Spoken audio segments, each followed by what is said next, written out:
sizameni ukwenza ngokuhle sisaziphilela lo mhlaba.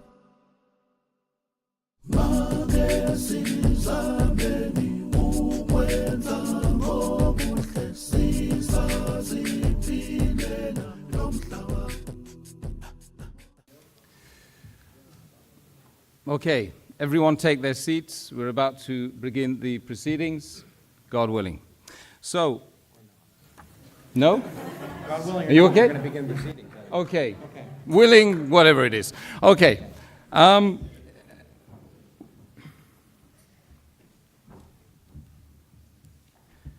start by praising God, the compassionate, the merciful. Assalamu alaikum. Peace be upon the whole gathering. Marhaba, welcome, and thank you all very much for attending this, what I hope will be a seminal debate between our two respected speakers on the left and the right. That's what it's all about. It's about a debate, and it's about us coming together and being, being true to each other. That's effectively what it's all about, right? Yeah? You're in for that? You in for that, man? Good. That's great. Tonight's challenging debate, okay, entitled Islam or Atheism, okay, which makes more sense, is not happening in a vacuum, quantum, no, or otherwise. It's taking place within the context of a world full of human beings looking for answers, in a world seemingly full of Western promise, a world full of information fueled by the IT age. However, IT and we seem to have failed to adequately answer the most fundamental of questions about life, our existence itself, which is, of course, the main core area that we're going to be addressing tonight in this auditorium in London here tonight. I remember, spending a large part of my life asking myself, why am I here? Who created me? Do I have a purpose? Can we be certain about any of these, these questions? And once, I asked a bishop, what's the purpose of life? And he said to me, go and do a theology degree. Right, I'm not telling you to go and do a theology degree. I'm asking you to sit here in a debate for 2 hours with my two honorable guests over here. Was asking a bishop. Yeah, well, I'll ask you later. Well, of course, he didn't know the answer, by the way. Right. That's another issue.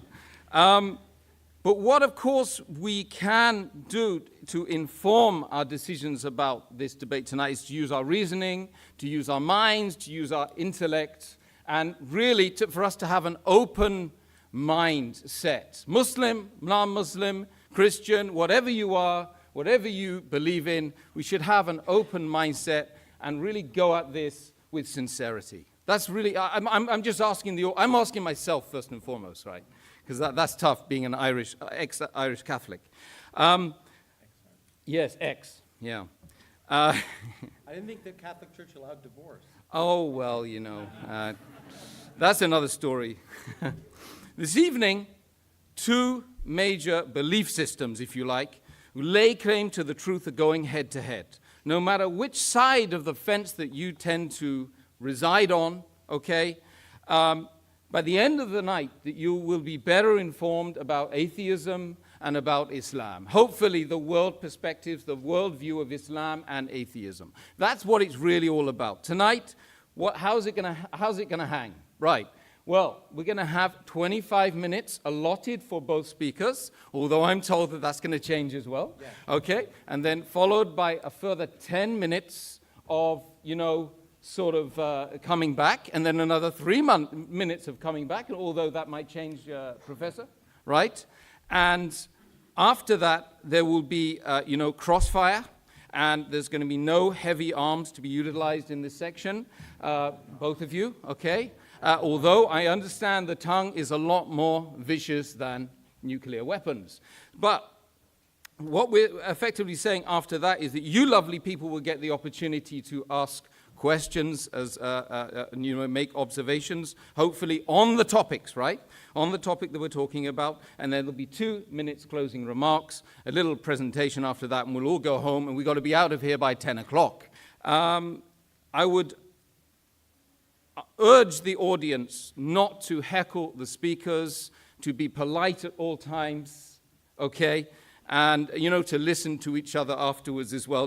We won't want any blood or any fights, okay?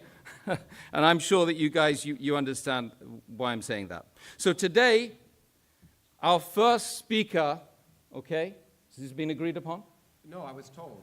Okay, good, okay. Wait, you want to go first? I don't care. Will be our brother, well, you say brother, he's a brother in humanity. You're my brother in humanity. He's my brother in humanity and in the faith of Islam.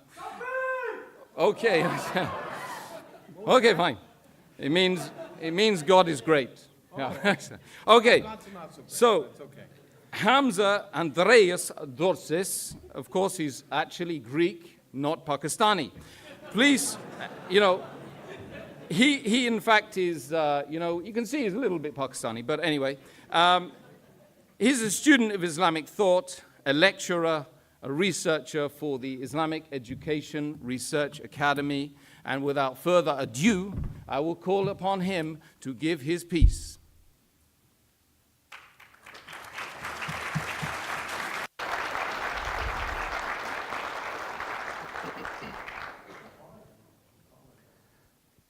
إن الحمد لله والصلاة والسلام على رسول الله. To proceed, respected Professor Krauss, guests, brothers and sisters, friends, relatives, I greet you with the warmest Islamic greetings of peace. Assalamu alaikum wa rahmatullahi wa barakatuhu. Which basically means, may the peace and blessings of God be upon you all. Today's question, Islam or atheism, which makes more sense? I would argue that if we use our reason, our rational faculties, we will definitely come to the conclusion that Islam makes more sense. And I'm going to use 2 simple arguments to verify that claim. Argument number 1, Islam makes sense of the origins of the universe. Argument number 2, Islam makes sense of the nature of the Quranic discourse. So let me go straight to the first argument, that Islam makes sense of the origins of the universe. Now, we all have had the same type of questions, well, most of us anyway. Why does the universe exist?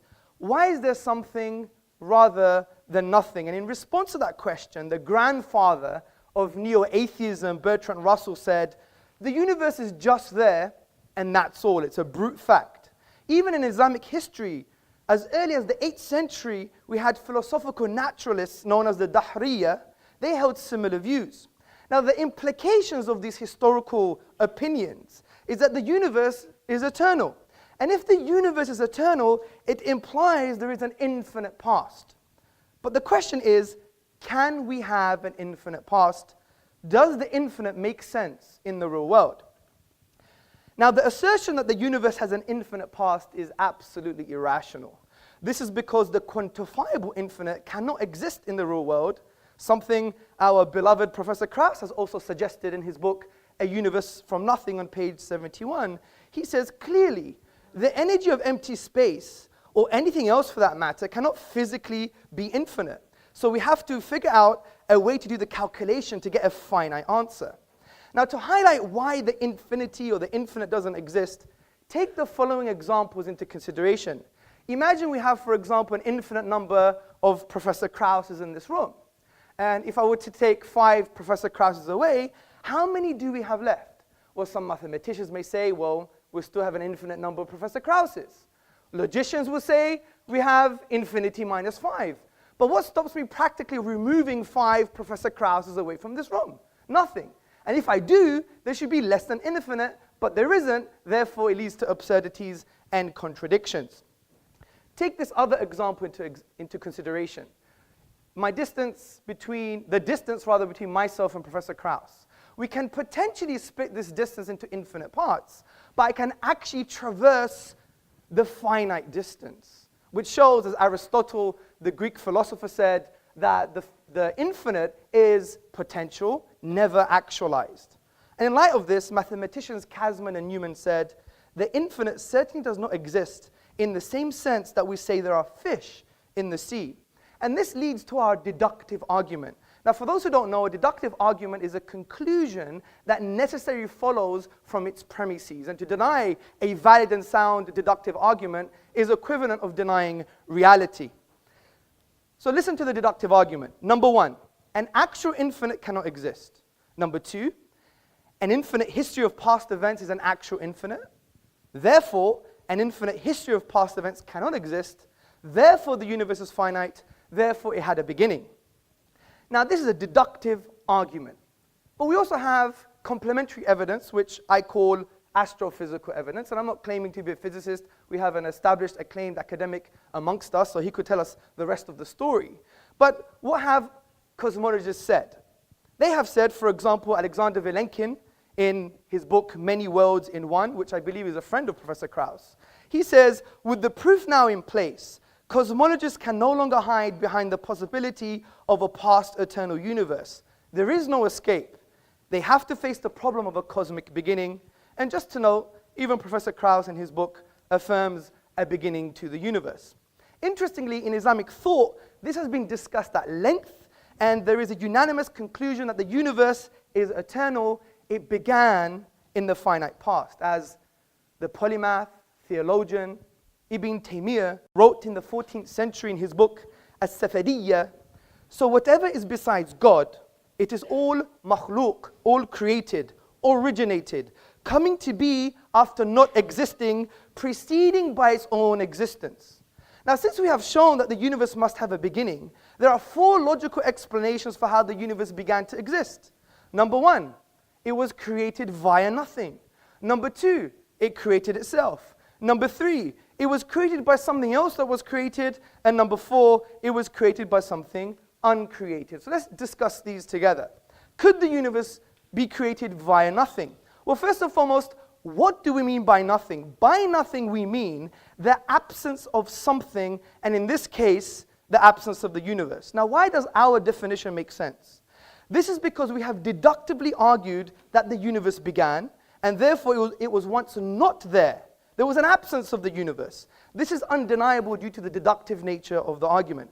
So based on our definition, I think we can conclude that the universe coming into being or existence via nothing is impossible on logical, rational, and I would even argue empirical grounds. You could discuss this mathematically, for example. What is 0 plus 0 plus 0? It's never going to be 3. It's 0. Therefore, the universe could not have come into existence via nothing. As P.J. Zwart in his publication About Time explains, if there is anything we can find inconceivable, it is that something could arise from nothing. Let's go to the next option. Could the universe create itself? Well, this implies that the universe was in existence and not in existence at the same time, which is an impossibility. Also, there's a crude example for you to picture in your mind. Ask yourself the question, can your mother give birth to herself? Obviously not. So we know self-creation is an impossibility. So the next option is, could the universe be created by something created? Well, I would argue as an ultimate explanation for how the universe began, this is illogical and irrational. The universe could not be as a result of another universe, for example, or something else that was created because of the absurdity of an infinite regress. Imagine this universe, universe 1, being as a result of another universe, universe 2, and universe 2 being as a result of another universe, universe 3, and this one on ad infinitum, we would never have the universe today. Hence, the Islamic philosopher and thinker, Dr. Jafar Idris, summarizes this point. He says, there would be no series of actual causes, but only a series of non-existence. The fact, however, is that there are existences around us. Therefore, the ultimate cause must be something other than temporal causes. So I would argue that the final possible explanation, which is the universe was created by something uncreated, is the most rational explanation. And the philosopher Abraham Varghese, in the appendix to Professor Anthony Fleur's book, There Is a God, explains this conclusion in a simple but forceful way. He writes, now, clearly, theists and atheists can agree on one thing. If anything exists at all, there must be something preceding it that always existed. How did this eternally existing reality come to be? The answer is that it never came to be. It always existed. Take your pick. the God or the universe. Something always existed. And we've argued deductively that the universe began, therefore it couldn't have always existed. Now this doesn't mean God exists. It doesn't mean Allah, Buddha, Jesus, Yahweh exists. Of course not. That's a leap of faith. We leave that to the atheists. The point I'm trying to make here is that if we continue with our rational argumentation, using our aql meaning intellect in the Arabic language, as the Quranic discourse says, أَفَلَا تَعْقِلُونَ, do you not use your brains? If we continue using our brains, our mind, we will conclude something quite profound. Number one, that this uncreated creator must be eternal by definition because he's uncreated. Number two, he must be transcendent. As Ibn Taymiyyah, the 14th century philosopher and theologian, said, he must be distinct and disjoined from the universe. For example, if I were to create this lectern, do I become the lectern? No. Number three, this uncreated creator must have a will, because if it's eternal and brought into existence a finite effect that began, like the universe, he must have chose the universe to come into existence. And a choice indicates a will, and a will indicates it can have a relationship with sentient beings in the universe. Number four, it must be powerful. It created the atom, for example. If you split the atom, ask Professor Krauss what happens. Fifth point, it must be perpetually knowing, because if it's eternal and it established laws like the law of gravity, it implies it's a lawgiver. So therefore we can make the inference that it's perpetually knowing or perpetually intelligent because it's eternal and created laws in the universe. Finally, it must be one. If we use the rational principle called Occam's razor, and by the way, many people don't understand Occam's razor, and I think Professor Krauss doesn't understand Occam's razor either when I read his book, but he could debate with me later. Occam's razor is not about physical causes, by the way, which has been misconstrued as a straw man in the Kraussian fashion.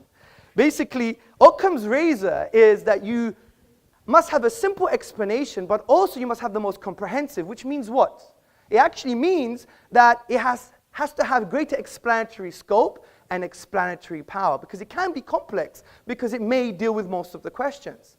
But concerning this reality about the oneness of the divine, the argument that the creator must be one is simple and far more comprehensive. If you say 2 or 3 or 4, then it's not simple anymore, and it doesn't answer all the questions. In actual fact, it creates far more questions than it answers, such as, how do 2, 3, 4 causes co-eternally exist? It doesn't make any sense. So I think we've concluded what the Quran concluded 1400 years ago, that there is a creator, he's one, he's unique, and he's transcendent. As the Quran says in the 112th chapter, say, he is God, the one, the unique, God, the eternal, absolute.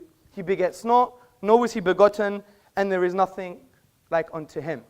Now, before I move on to my next argument, I really want to have a nuanced discussion, a very nuanced discussion, which means if someone offers to talk to you, you have to talk to them back. And I wasn't offended, but I found it slightly childish when I asked someone in this room for us to have a chat, and he wouldn't have a chat with me, which I think is not very nice. But that's another story. And I want to do with some contention so we transcend this kind of what I would call atheist cliches. So what's the first atheist cliche? The first atheist cliche, I call it the Professor Krauss nothing cliche. And if you read his book, you will see that Professor Krauss was a highly acclaimed academic. I mean, I am nothing compared to him. That's true. He's right. One second. By the way, him making a statement is not an argument. I don't know why you're clapping like someone who's obedient slave. 1 point. Please, I have a time to keep. So, in his book, which I really like his book, I like his style, I like his rhetoric, he wrote in his book, A Universe from Nothing, he said that nothing is nothing with italics. And essentially what he's trying to say, he's trying to change the label nothing, which in the English language is a universal negation. But he's saying nothing is actually something, which is a quantum reality. Now this is quite bizarre. And that's why you have to study philosophy, because you need to make conceptual distinctions. For example, imagine I was in the hallway and I said, I met nobody, and they gave me directions to this room. Or imagine if I said, for example, yesterday my wife made a great lunch, and it was nothing. Nothing tastes great with a bit of whipped cream. I mean, does this make any sense? And Professor Krauss' use of nothing is actually something. He also says in his book in page 80, our universe will then returning to the quantum haze from which our own existence may have begun. And his own friend, Alexander Vilenkin, said recently, vacuum is very different from nothing. It's a physical object. But this is irrelevant almost, because even Krauss admits in his book that these are speculative and inconclusive conclusions.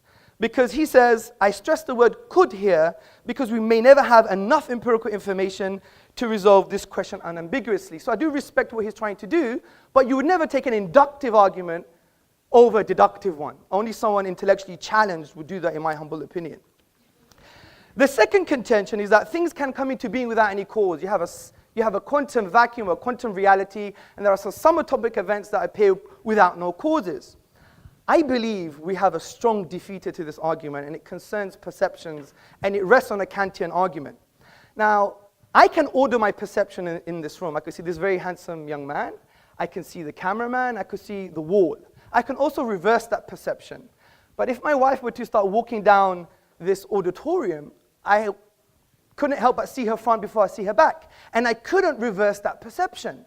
Now, the very fact that I know when I can order my perceptions and when I can't, and when I can reverse my perceptions and when I can't, is because we have an innate concept of causal links and causal connections. To reject that based on empiricism or an empirical reality is equivalent and tantamount of actually rejecting the perception itself. It's like shooting yourself in the foot. This is why the philosopher John Cottingham in his book Rationalism said, but on Kant's argument, we will not be able to recognize the event in the first place unless there were a rule that makes it necessary that the order of our perception should be thus and not otherwise. In short, the very experience of an external event already presupposes an understanding of causal necessity. So these are the cliches. Let's go to the next argument, which is the nature of the Quran. Now, the Quranic discourse has been described by Eastern and Western scholars as an intrusive and imposing text, which seeks to intrude into the inner dimensions of man. Now, this imposition is positive as the Quran seeks to positively engage with your intellect and with your psychological disposition. And the way the Quran achieves this is by asking questions. وَفِي أَنفُسِكُمْ أَفَلَا تُبْصِرُونَ. And in themselves, do they not see? Talks about the physiological reality, the psychological reality, even referring to things like consciousness. This is why Professor of Philosophy Shabir Akhtar, in his book, The Quran and the Secular Mind, A Philosophy of Islam, he describes what the Quran is trying to say with these verses. He says, nature's flawless harmonies and the delights and liabilities of our human environment, with its diverse and delicate relationships, are invested with religious significance. Created nature is a cryptogram of a reality which transcends it. Nature is a text to be deciphered, evidences accumulating in the material and social worlds and in the horizons jointly point to a hidden immaterial order. And you may think this is quite interesting for a 7th century book, but the Quran goes even further than this. It produces an intellectual challenge for the whole of mankind. The Quran says, وَإِن كُنْتُمْ فِي رَيْبٍ مِّمَّا نَزَلْنَا عَلَىٰ عَبْدِنَا فَأْتُوا بِسُورَةٍ مِّن مِّثْلِهِ وَادْعُوا شُهَدَاءَكُم مِّن دُونِ اللَّهِ إِن كُنتُمْ صَادِقِينَ. And if you are in doubt, talking to Krauss, talking to me, talking to everybody, if you doubt this book, which we have sent down to our servant, referring to the Prophet Muhammad sallallahu alaihi wasallam, upon whom be peace, then bring one chapter like it and call on your witnesses and supporters besides God, in kuntum sadiqeen, if you're truthful in this claim. Now this verse is a basis for an array of arguments in the Quranic discourse, and we don't have time to talk about all the arguments. Historical argument, sociological argument, and a whole array of intellectual responses.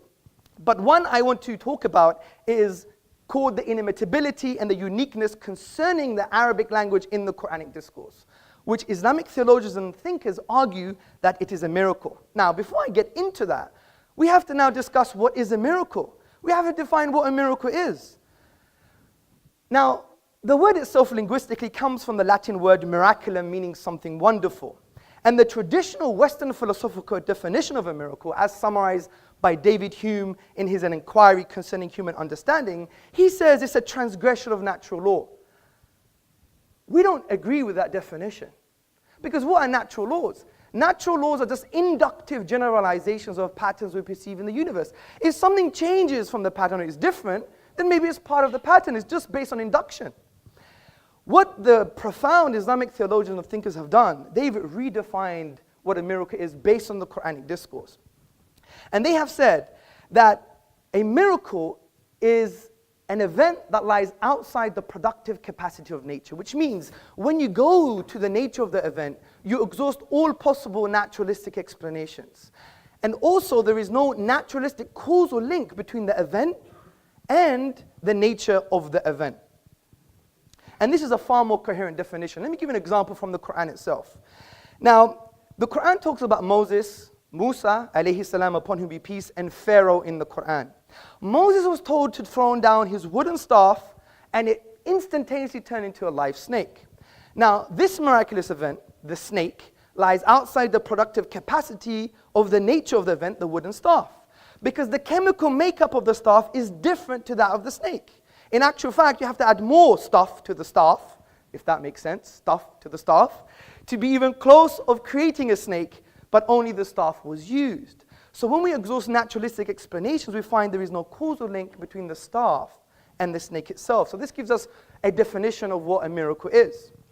Now this applies to the Quran's use of the Arabic language, because the Quran cannot be described as any of the literary forms of the Arabic language, which include saj'a, rhyme prose, mursal, straightforward speech, maqama, a combination of metrical and non-metrical speech, and the al-bihar, the 16 rhythmical patterns of classical Arabic poetry. Now interestingly, in classical Arabic, every expression falls within the known literary forms of the Arabic language. The Quran, however, descopes the Arabic language. And the Quran is a miracle from this perspective, because even though it's made up of the Arabic language, there is no causal link between the Arabic language and the Arabic in the Quran. This is because when we exhaust the 28 letters, the finite grammatical rules, and the finite words, we exhaust them, we cannot produce the unique literary form of the Quranic discourse. And interestingly, from a historical and literary perspective, when attempts have been made to produce the like of the literary form of the Quranic discourse, they have all failed.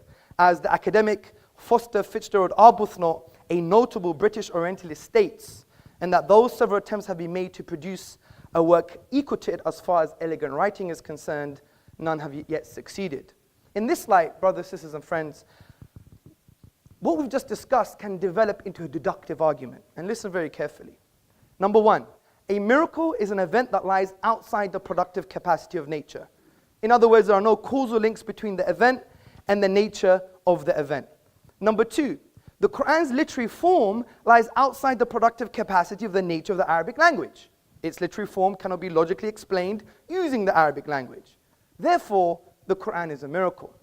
As Professor Bruce Lawrence from Duke University in his book, The Quran, a Biography, on page number 8 said, as tangible signs, Quranic verses are expressive of inexhaustible truth. They signify meaning, layered within meaning, light upon light, miracle after miracle. So we have two key arguments that are based on deduction, not just induction. And to challenge a deductive argument, you have to challenge the premises, and I hope Professor Krauss would do that. So let's go to some contentions. What about Shakespeare? Shakespeare is unique, but this is a very shallow contention. And I even heard this from Dan Barker in our debate in Minnesota, and he didn't do his reading. Basically, Shakespeare is not unique from the perspective of the structural features of language, the literary form. Rather, it's aesthetic reception. The kind of argument we're talking about the structural features of the Arabic language. And if you look at Shakespeare, he used the iambic pentameter, the trochaic verse, the blank verse, and many English literateurs use the same kind of structures. And if you go to the book, the Oxford Dictionary of National Biography, you will see that Shakespeare has been compared to Francis Beaumont, John Fletcher, and other playwrights. So he's not unique or inimitable from the perspective that we're talking about. Finally, the last contention is, but I'm not an Arab. How would I know? Well, we could use another argument called rational deduction. Now, rational deduction is a thinking process where you take a universally accepted statement and from that draw logical conclusions.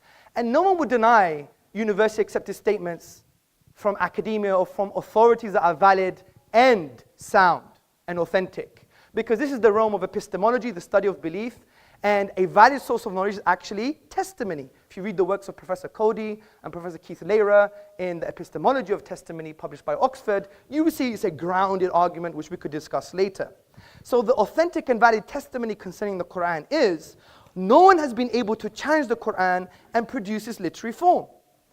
If that is true, then we could draw logical conclusions without even knowing one letter of the Arabic language. We could say, well, could it be from an Arab? Could it be from a non-Arab? Could it be from Muhammad, upon whom be peace? Or is it from the divine reality? We know it couldn't be from an Arab because they all failed, especially the best Arabs at the time. We know it can't be a non-Arab because you have to know Arabic. We know it couldn't be from Muhammad, upon whom be peace, because all human expression, if you have the blueprint, you can replicate it. Just look at some replicas of Picasso and Monet in art. And therefore, it must be from the divine. So from this perspective, we've dealt with some outdated cliches because I really want a nuanced and frank discussion. I really do. And I hope I do have that with Professor Krauss. I respect him dearly. And I respect all of you. Obviously, we're going to have a pun here and there, but that's the whole point. I couldn't let Krauss get away what he did in the beginning. So from that perspective, I really want him to deal with my premises, and I want him to deal with the deductive argument, and I wish him Godspeed. Thank you. Okay, thank you very much, Hamza Adorsis, for that expressive presentation on the Islamic worldview.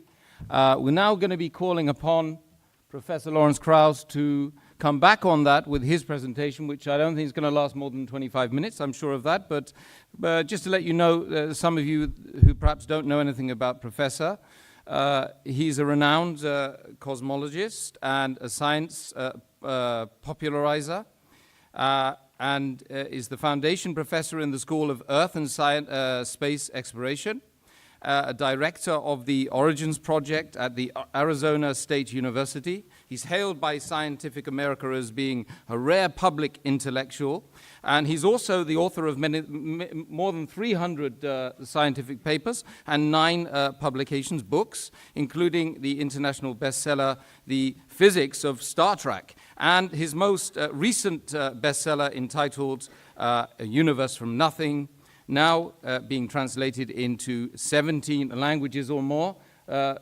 Professor Krauss, I call upon you to respond.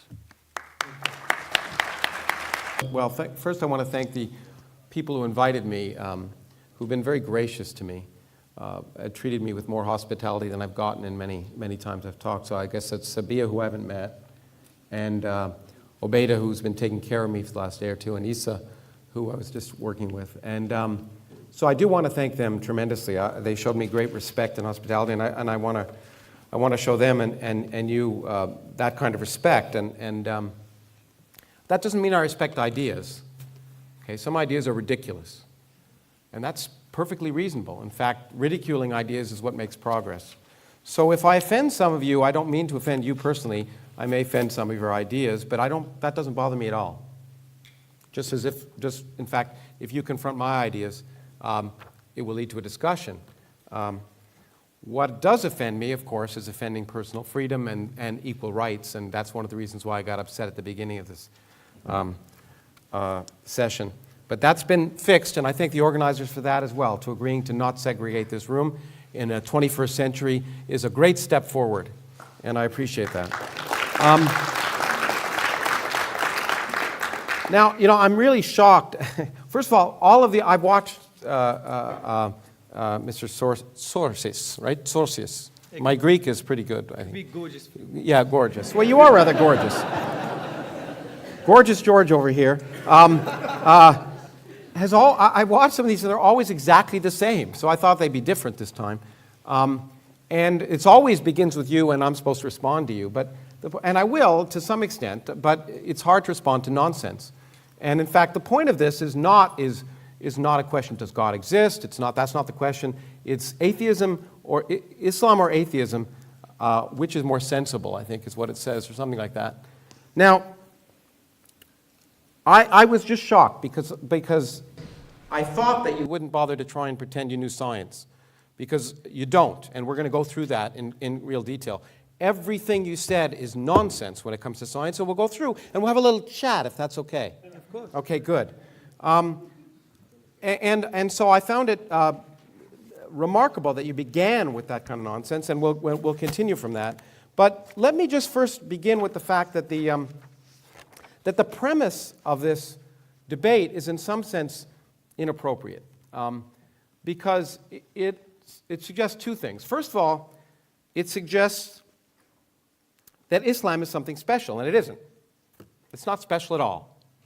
It's one of 1,000 religions or more that have existed since the dawn of humanity, all of which claim divine revelation, all of which claim perfection, all of which proclaim infinite knowledge, uniqueness, beauty, etc. So Islam is just a religion like any other religion. And there's no difference. It proclaims, just as the Rig Veda did and Akhenaten in ancient Egypt, that the universe had a beginning, nothing special, okay? There's absolutely nothing special. So the question is, Islam as one of 1,000 religions, all of which make the same claims, but mutually inconsistent ones. So one of the things we know is, of these 1,000 religions, they all make mutually inconsistent claims, so they can't all be correct. In fact, at best, one of them can be correct, because they're not consistent with each other. So that means a priori, just a priori, and I know you like that term instead of a posteriori. I've heard you say that.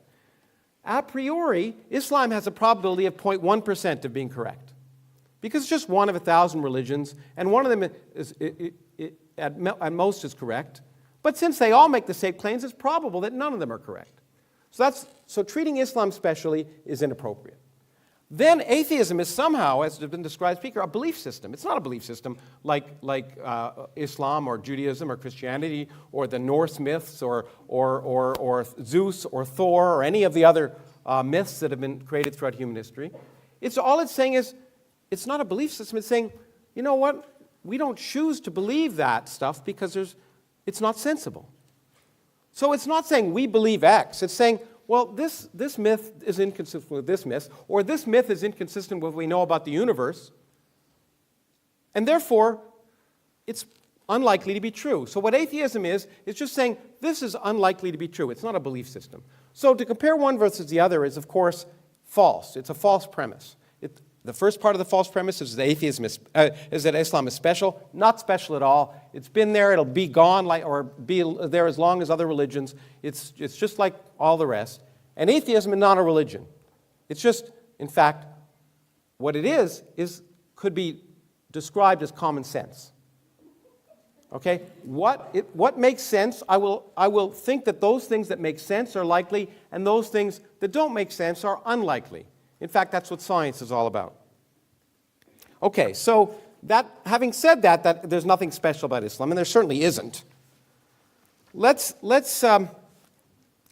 to talk a little bit about, my intent, by the way, is, the other thing I should say is, debates, I'm an educator. It's, a flaw, but it is what it is. That means I believe in actually trying to illuminate ideas and lead to discussion, critical thinking, and eventually learning things and increase in knowledge. Debates aren't meant for that. Debates are rhetorical devices for people to go out and perform, make statements, and then challenge others and try and convince an audience of something. That's not education. So I will talk a little bit about some of this, and then I just want to have a chat. I'm going to use my 25 minutes to have a little chat. I'll take up my time when I could pontificate, as we've heard, and just ask some questions, because I'd actually like to learn some things, okay? And hopefully in the process there'll be some education for both of us. So the first thing I want to say, however, I want to clear up some misconceptions. This idea of deductive arguments, which sounds good, is not the way we learn about reality, okay? Deductive arguments just don't work. They lead to irrational actions. In fact, if we discuss what common sense is taking your beliefs to conform to the evidence of reality so that you will make rational actions. If you force your reality to conform to your beliefs, you will make irrational actions. So you can deduce things based on your beliefs, on your a priori beliefs, but you'll have a problem. For example, your a priori belief could be that if you prayed to Allah, that you could jump out the fourth story of this window of this building, and you would land safely. Okay, that could be an a priori belief. And in fact, you could deduce, based on all your beliefs and all of the evidence that you're a good person and Allah would take care of you, or whatever you want to call it, that you'd be fine. I would take the elevator down, and only one of us would be walking at the end. That is not deductive. It's based on empirical evidence. Okay, now, so arguing that something doesn't make sense to you is based on the fact that the assumption that you know what's sensible in advance. But we don't know what's sensible in advance. until we explore the world around us. Our common sense derived from the fact that we evolved on the savannah in Africa to avoid lions, not to understand quantum mechanics, for example.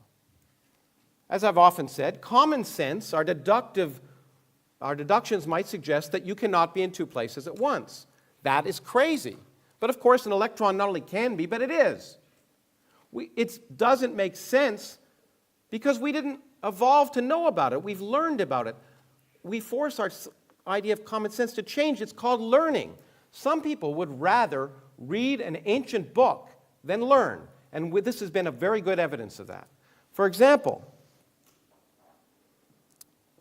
to say something is inconceivable just means you can't conceive it. But the great thing about the universe, and the reason that I do science, is that the universe has a much greater imagination than we do. In fact, there are more things in heaven and earth than are dreamt of in your philosophy. And that's what's wonderful about the universe. Things that are inconceivable happen all the time. And what that does is that expands our mind. And expanding our minds to conform to the evidence of reality is common sense. And that's what, when you call atheism, that's what that is. That's just saying, I'm going to accept the evidence of reality, and if something seems like it contradicts the evidence of reality or is irrational, I should question it. Now, there are a lot of ideas which gorgeous George over here, no, Mr. Sorhish. Zordzis. I've been to Istanbul and I'm trying to learn Turkish, but Zordzis, Mr. Zordzis. It's okay. Do you speak ancient Arabic, by the way? I could read and do a bit of grammar. A bit of grammar. You don't speak it then? No. So your presumption that it's beautiful ancient Arabic is just a presumption. You actually don't know what you're talking about. No, it's not. Okay. I'll respond Okay. I just wanted to ask that question because I don't speak Turkish. I wanted to see if you spoke ancient Arabic. Well, I just want to ask, do you speak ancient Arabic? Yes, I do. Fluently? No, but I do speak it. Okay, but not fluently. كيف حال?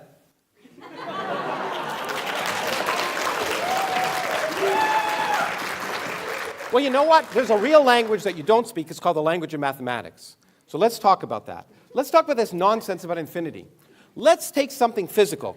Let's draw a circle and draw a diameter.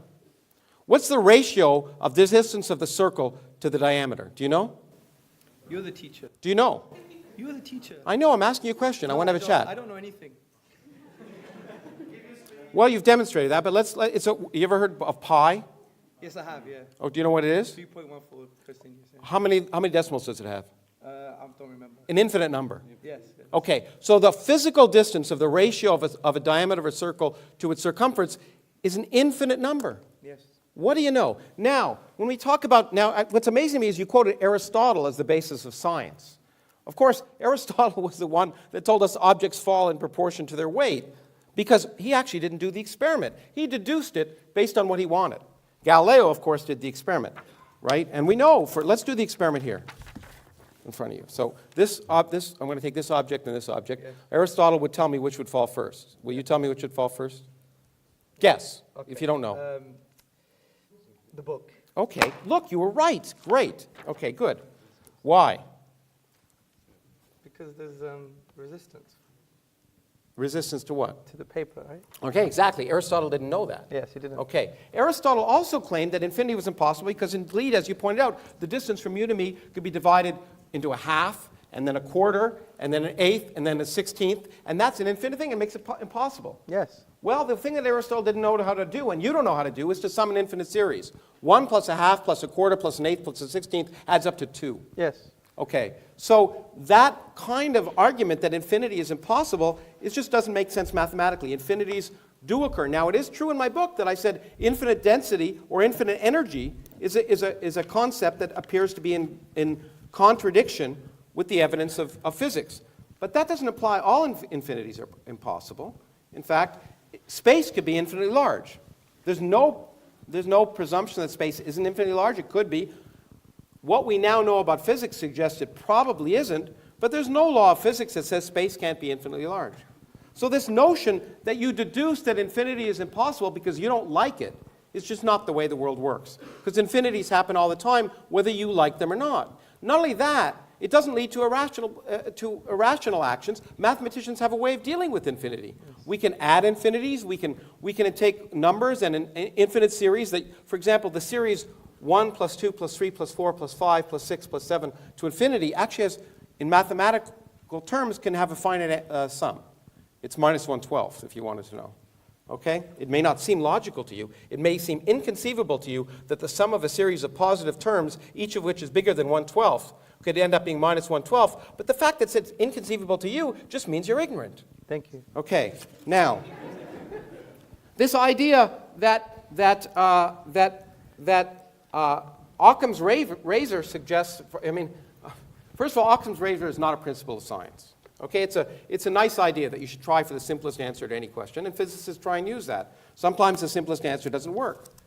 In genomics, for example, it'd be nice if every gene, in fact, you talked about more than one cause for an effect. It'd be nice if every gene, every disease was caused by a single gene. One of the reasons that genomics is so difficult is we've discovered there's a complex interaction of genes, so that in fact, that there are many separate causes of most diseases. There are very few diseases that have a single cause.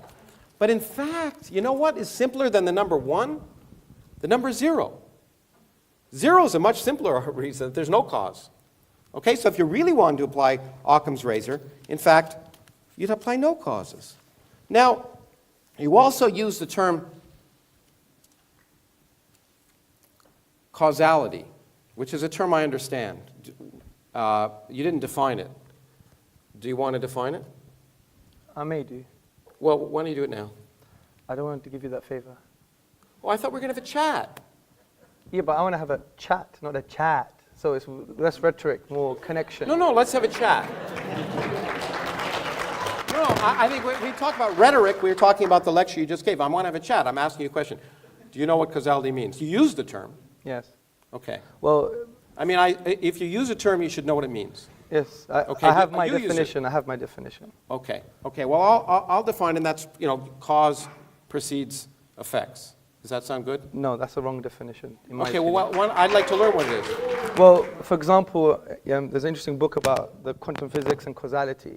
And the philosophers and philosophers of science and scientists have disagreed on a specific definition. So they've reduced back to a fundamental definition. Do you want to have a chat or a chat? You quoted a book on physics. Yeah, I haven't finished yet. Physicists don't disagree about the definition of causality. Have you presumed your results here? Do you No. really want to connect with me as a human being? No, But you've asked me a question, you're answering it for me? I mean, come on. You quoted physicists. Go on. I said scientists. Okay. Now, which is the same, I agree. Now, so from my limited knowledge, and I do believe it is limited, of course, is that the agreement has been on something which produces an effect, which includes, therefore, you can have something called asymmetric spontaneous causality, where the cause exists prior causally, but not prior temporally. So there is a whole range. What's prior causally, not prior temporally? Prior causally means that there is I'll give you an example. The Kantian example was you have an infinite ball that's on an infinite pillow. Now, they both, time doesn't exist here, but you're not going to say the indentation is not as a result of the ball. So there is a causal dependency there, and time is out of the window. So we could discuss causality until the cows come home, but it's not as simple as what you're trying to say in terms of that. It doesn't presume temporality, do you see? Well, I think it does. I think, again, if you think carefully about what you just did, Okay. the ball doesn't create an indent in a pillow. And by the way, you used infinite. I thought we weren't allowed infinite. But anyway. It was an example. Yeah, well, it's an example of a physical example, which you said doesn't exist if it's infinite. But it doesn't matter if it's infinite. A pillow here, a finite pillow and a finite ball. Yes. Okay? There's an indent. Of course there is. Yeah. Okay, was the ball there or not? Well, my example wasn't based on finitude. It was based on they're both infinite. Well, but if the ball isn't on the pillow, it doesn't create an indent, right? Yeah, of course. Yeah. Okay, so it had to be. So was it put on the pillow or not? Well, that's irrelevant. You're damning the example. then you're That's a logical fallacy. No. Get the point I'm the trying point to say. is that the physical causes have physical effects. So either the ball is on the pillow or not. Now, the point about causality is that the interesting aspect of it is that's an interesting physical question. But what if there's no before? Let's take, you talked about the cosmology. So let's take general relativity, whose equations I'm sure you don't know. And I said I don't know Take it back to anything. the beginning. Oh, we talked. You made it very clear that the beginning of the universe is very important. You deduced it, but in fact, deduction doesn't matter. The point is, the universe, our visible universe, did have a beginning because we can measure it. Whether we liked it or not, or whether we think it's sensible or not, it actually did have a beginning, a factor not in dispute. Our universe had a beginning. Now, however, the laws of physics tell us, right now, if we extrapolate back to the beginning, that that if we took it at face value, that time didn't exist before t equals 0. So if time doesn't exist at all, the sense of cause doesn't even make sense. And this is the key point. In science, we have to realize that our common sense notions sometimes go out the window. When we observe effects, they have causes. But at the beginning of time, when time itself may have come into existence, then that question becomes a bad question. Philosophers can debate it, people can write it down, but it doesn't matter. Now, the other thing I will say is you've somehow talked to me about the fact that the Quran as a literary document is different than other literary documents. And you've given some arguments, and I understand. What I actually did this the other day, because I've seen you give this talk a gazillion times. I actually input in a computer a lot of Arabic words and asked them to produce it at random, and I produced 2 sentences from the Arabic from the Quran in 11.6 seconds. My computer speaks neither Arabic nor is Arab, but produced those incredibly divine words. Now, the other question, of course, I would have is, and this is a common sense question, is why did God choose Arabic, or Aramaic, or Greek? I mean, doesn't he speak English? Or the Americans always think he does, which is why they invented the Mormon religion. So the question I want to ask is, what makes sense is to ask not the details of the Quran, which I don't want to dwell on, because it's just one of 1,000 different religions, all of which make the same claims, and all of which, if you look at them a priori, are equally ridiculous from an a priori common sense notion. For example, and I got this from my late friend Christopher Hitchens, is it sensible to assume that humans evolved in their present form somewhere between 250,000 to 1 million years ago? So you have a God who creates a universe and has 4.5 billion years of life evolving, and then Homo sapiens evolve and live in incredibly awful conditions for 250,000 years, and suddenly, in the middle of the desert, in a cave where no one can see it, he takes some poor schmo and says, I'm going to tell you the truth. And not only that, I'm going to allow you to save humanity. And in fact, if people don't believe you, they're going to go to hell for eternity, and we can talk in great length, in great sadomasochistic length about the torture they're going to have, and we can all enjoy it.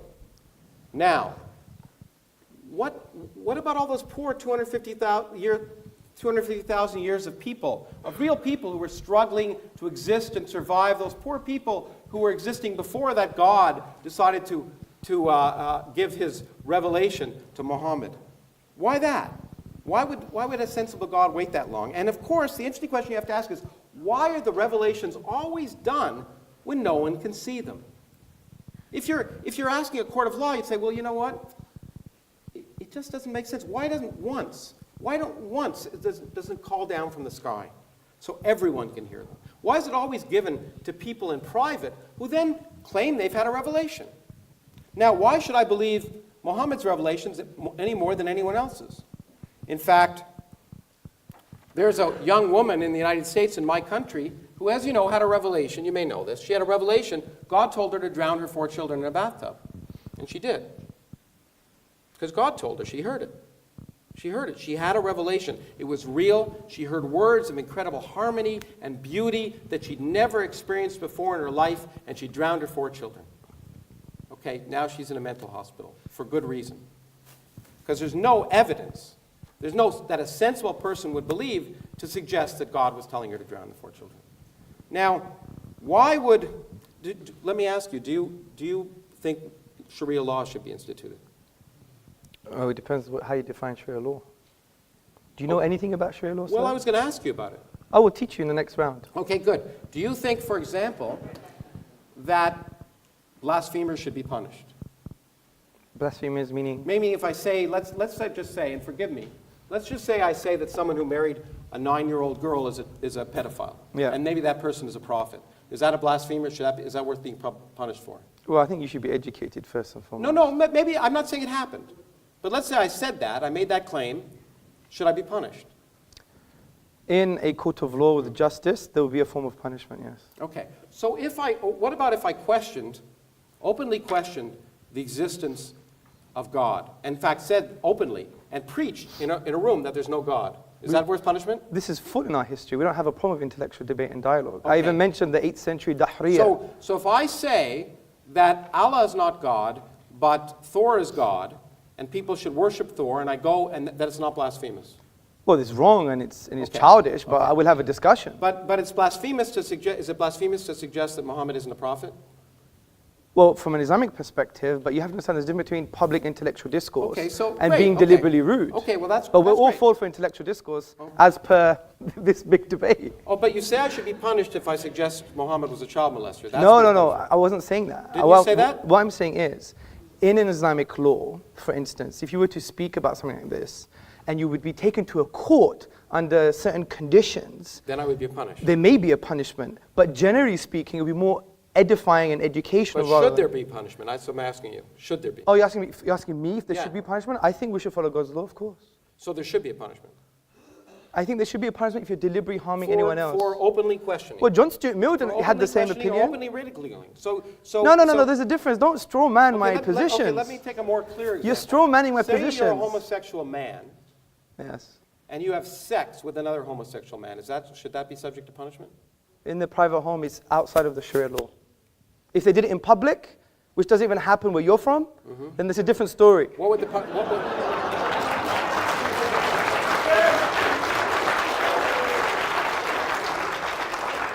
Where am I from? Where am I from? Well, you are from the United States of Oh, I America. see. yeah. And that's so it doesn't even happen in where I'm from. Now that's rude.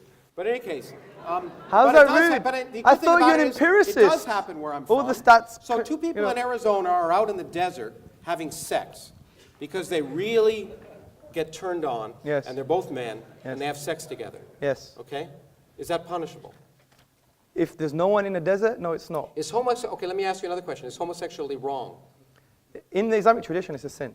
Okay, now here's an idea of why common sense should tell you that Islam, like many other religions, is not common sense. Because, of course, homosexuality is perfectly natural. In all animal species, almost, it's natural. It occurs with a 10% frequency.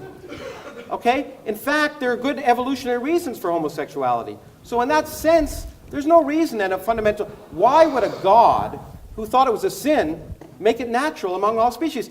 I don't think the sheep, by the way, which 10% of sheep are long-term homosexual relationships. Okay?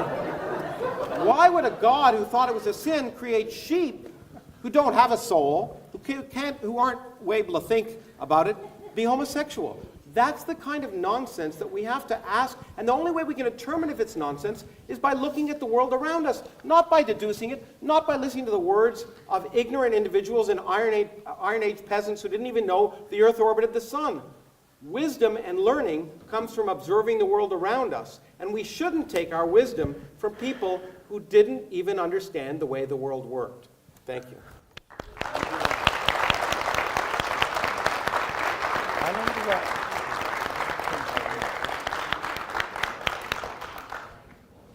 Professor Krauss, thank you very much for your presentation on the atheist worldview. It's not a worldview. I think repeated it was actually more like a dialogue, nice to chat between you two guys. Actually, Yes. I was wondering when I should jump in and stop you guys. You know. Anyway, I'm sure Aristotle and Plato did the same thing. But now we've got something to sort of come back on from Professor. He's given a lot of food for thought, and no doubt Hamza, in about 10 minutes, Yes, thank could you. Possibly come back and course. answer some of those contentions brought up you very by much. Professor Krauss. Thank you very much, Professor Krauss. Audience, first and foremost, I think most of what he said was a red herring. A red herring is this very smelly fish that you pull across the path of running dogs. And the reason it was a red herring, because he said that I spoke about science. I specifically said he knows better than I do. I specifically didn't use it as my key argument for the finitude of the universe.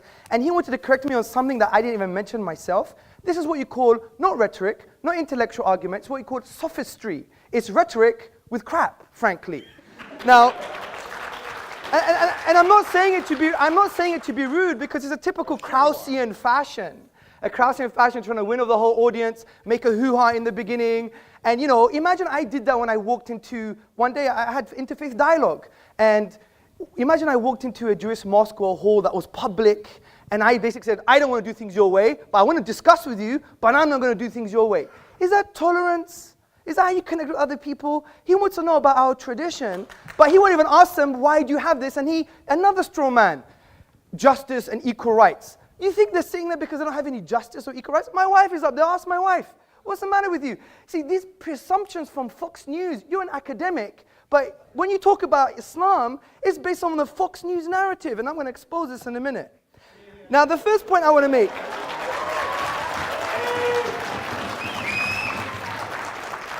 Now, you used the word a priori more than 3 times, but you rejected deductive thinking. I mean, isn't a priori deductive? I mean, you can't have your cake and eat it, sir. I tried to talk on your level. That's the first point. The second point I'd like to make. Actually, let me calm down. The second point I would like to make is that, see, we're not rejecting inductive arguments. Of course we're not. You're forgetting the inductive method, the scientific method. Do you know where it came from, sir? Do you know where it came from?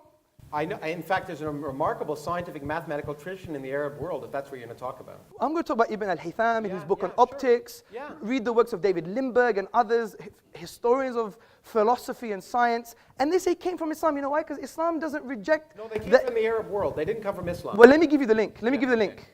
Okay? أَفَلَا يَنْظُرُونَ إِلَى الْإِبِلِ كَيْفَ خُلِقَتْ. Have you not seen empiricism, the creative thing like a camel, and how it was formed or how it was created? This was the basis, and this was the poetic justification for the entire scientific method. As Muslims, we go where the science takes us. But we're not stupid. Deductive arguments, they are necessarily true. If you wanted to discuss my argument, you had to break down the premises, which you didn't. You just talking about the infinite and the circle and the circumference. I knew we were going to do this because it's all mathematics. You remember what I said? No, it's a physical circle. Yeah, but let me make a point. I said the quantifiable infinite cannot be actualized in the physical world, something that you agreed with. 1 second. And I said there's nothing wrong with the qualitative infinite. And qualitative infinites can exist infinitely. For example, mathematicians discuss. Yes, so where's the infinite there? That's the length. You think this is a length is a physical quantity? That is. Length that is a physical quantity? That is, yeah. Okay, the length of this and the length of that, okay, the ratio of those two lengths is an infinite number. Yes, of course it is. Okay. But what is that length? What is that length? 1. This is the length 1 is 1 Krauss. Okay, can you... These are pi Krauss. 1 second. Can you measure the straight line and can you measure the circumference? Yes or no?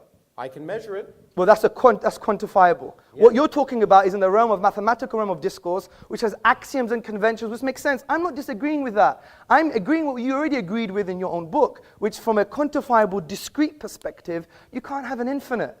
That's the point I'm trying to make. Discrete. The discrete But parts. who says it has to be discrete? Oh, but that's your presupposition. That's your No, presupposition. actually, You brought your assumptions, Fox News, by the way, and other stuff, and you think you've got an answer. I have time. Let me finish this, please. Okay, because Yeah. I got to teach you different calculus. Newton invented a long Yeah, time I know, ago. but Okay. calculus is based on axioms and conventions in the mathematical realm of It discourse. describes how things work. Yes. Let me make a point. So, that's the first point. Oh, dear. Okay, then you spoke about, for example, 0 is simple as Occam's razor. Again, you've misconstrued what Occam's razor is. Occam's razor is not only the simplest explanation, but it has to have greater explanatory scope and explanatory power. 0 has no explanatory scope or power concerning the origins of the universe from that I'll perspective. explain it how it does. The other point I like to make is you spoke about, for example, hell and justice, and look at all these people that are going to hell. Again, another huge straw man. You've misrepresented Islamic theology. We have a very nuanced theology, sir. I think the best thing to do, if you were sincere, you would have said, you know, Hamza, I don't get this. I haven't read this before. I'm just making my own mind up because I watch videos of Christopher Hitchens and he's an authority to me. I don't know much. Can you tell me what Islam says about this issue? That would have been better, wouldn't it? But again, it's a straw man. And when it comes to things like hell, we believe God is all just and all merciful, okay? No one disagrees with the concept of punishment, okay? You're not going to disagree with the concept of punishment, are you? So when it comes to people who haven't heard about Islam, there's a whole array of theologians like Ibn Taymiyyah and Al-Ghazali who said that there's going to be another form of justice for them. They may be tested on the Day of Judgment based on other prophetic traditions. It's not as simple as that. Okay, homosexuality is a sin. Again, you try to put words in my mouth, and that's not nice. That's not nice. I asked you questions. I didn't. You did, but I don't know if you try to answer them for me, which is quite interesting. Now, see, we don't believe homosexual tendencies per se, are sinful. It's the manifestation of the homosexual act in public is sinful. Because we believe in our theology, let me just make the point, that we're given a package. We all have tendencies. People have tendencies, you know, the polygamists, for example, or other people have tendencies that may be seen negative or taboo. Other people have tendencies concerning various different things. And we believe this is a package that God has given us. But we have an empowering philosophy which says that God, okay, when he gives you these tendencies, whatever they are, whatever kind of inclinations we have, we use our aql, our intellect, by understanding the divine reality and what he wants from us, because God would know me better than I know myself. And he would say, fine, you have these tendencies. This is how you shape them. This is how you control them. Like, we don't believe in, like, we should be agitated purely based on the bestial aspects of man, whether it's heterosexual or homosexual. And by the way, you know, saying off to your mother is equivalent major sin as being a homosexual. So the point I'm trying to say is we don't condemn people per se. We don't say, you know what, I'm going to kill you. We appreciate every human being. They have spiritual needs, but we're not gonna make up our own religion. We're not going to follow the Kraussian religion, whatever he says. We're going to follow the divine reality. If he says homosexuality is a sin, it's a sin. Just like drinking alcohol is a sin for the Muslim. Or, for example, being harmful to human beings is a sin. Right? Just because I have a tendency and I'm a martial artist and I want to harm people, does that mean now, you know, God is wrong just because I have that tendency? I mean, that's not right. Anyway, I'm still looking for some strong counter-arguments you made to my points. There were no points to actually make any counter-arguments. Well, there were, because you didn't. Okay, let's just put it simply. Infinity doesn't exist. Yes, it does. Okay. You didn't. No, I said the quantifiable infinite doesn't exist. I agree the infinite exists. Again, another straw man. The point I'm trying to say is this. We have a deductive argument that the universe is finite. If it's finite, it began to exist. If it began to exist, there are some logical possibilities. Please entertain those logical possibilities. If not, it's equivalent to you coming to my house, having a coffee, I'm talking to you, but you're talking to the window. And I know you have better morals and manners than that, because I know you're highly respected. And we do all respect you in some paradoxical way. But the point is, the point I'm trying to say, Professor Krauss, is that I think it's only fair if you want to pick and choose from the Fox News narrative that you actually trying to change that stance and say, right, what does Sharia law say? Do you have a book of Sharia law at home? I asked you so I could learn. No, but you were telling me. Do you have a book? Okay, do you have a book on Sharia law? No. And you make judgments, and okay, I have a book on atheism. I think it's based on nonsense. Great. But I give you the intellectual epistemic respect to read your worldview. But you've come here my book is a book on atheism. It's a book sorry, on science. you've come here blasé, almost arrogant. I don't want to judge you, and saying, you know, it's all rubbish. I'm not going to take any of his arguments. I know better than you, which you said that, and I do agree in physics you do. And you've come here making judgments on Sharia law. You don't even have a book on Sharia law. That's why I asked questions.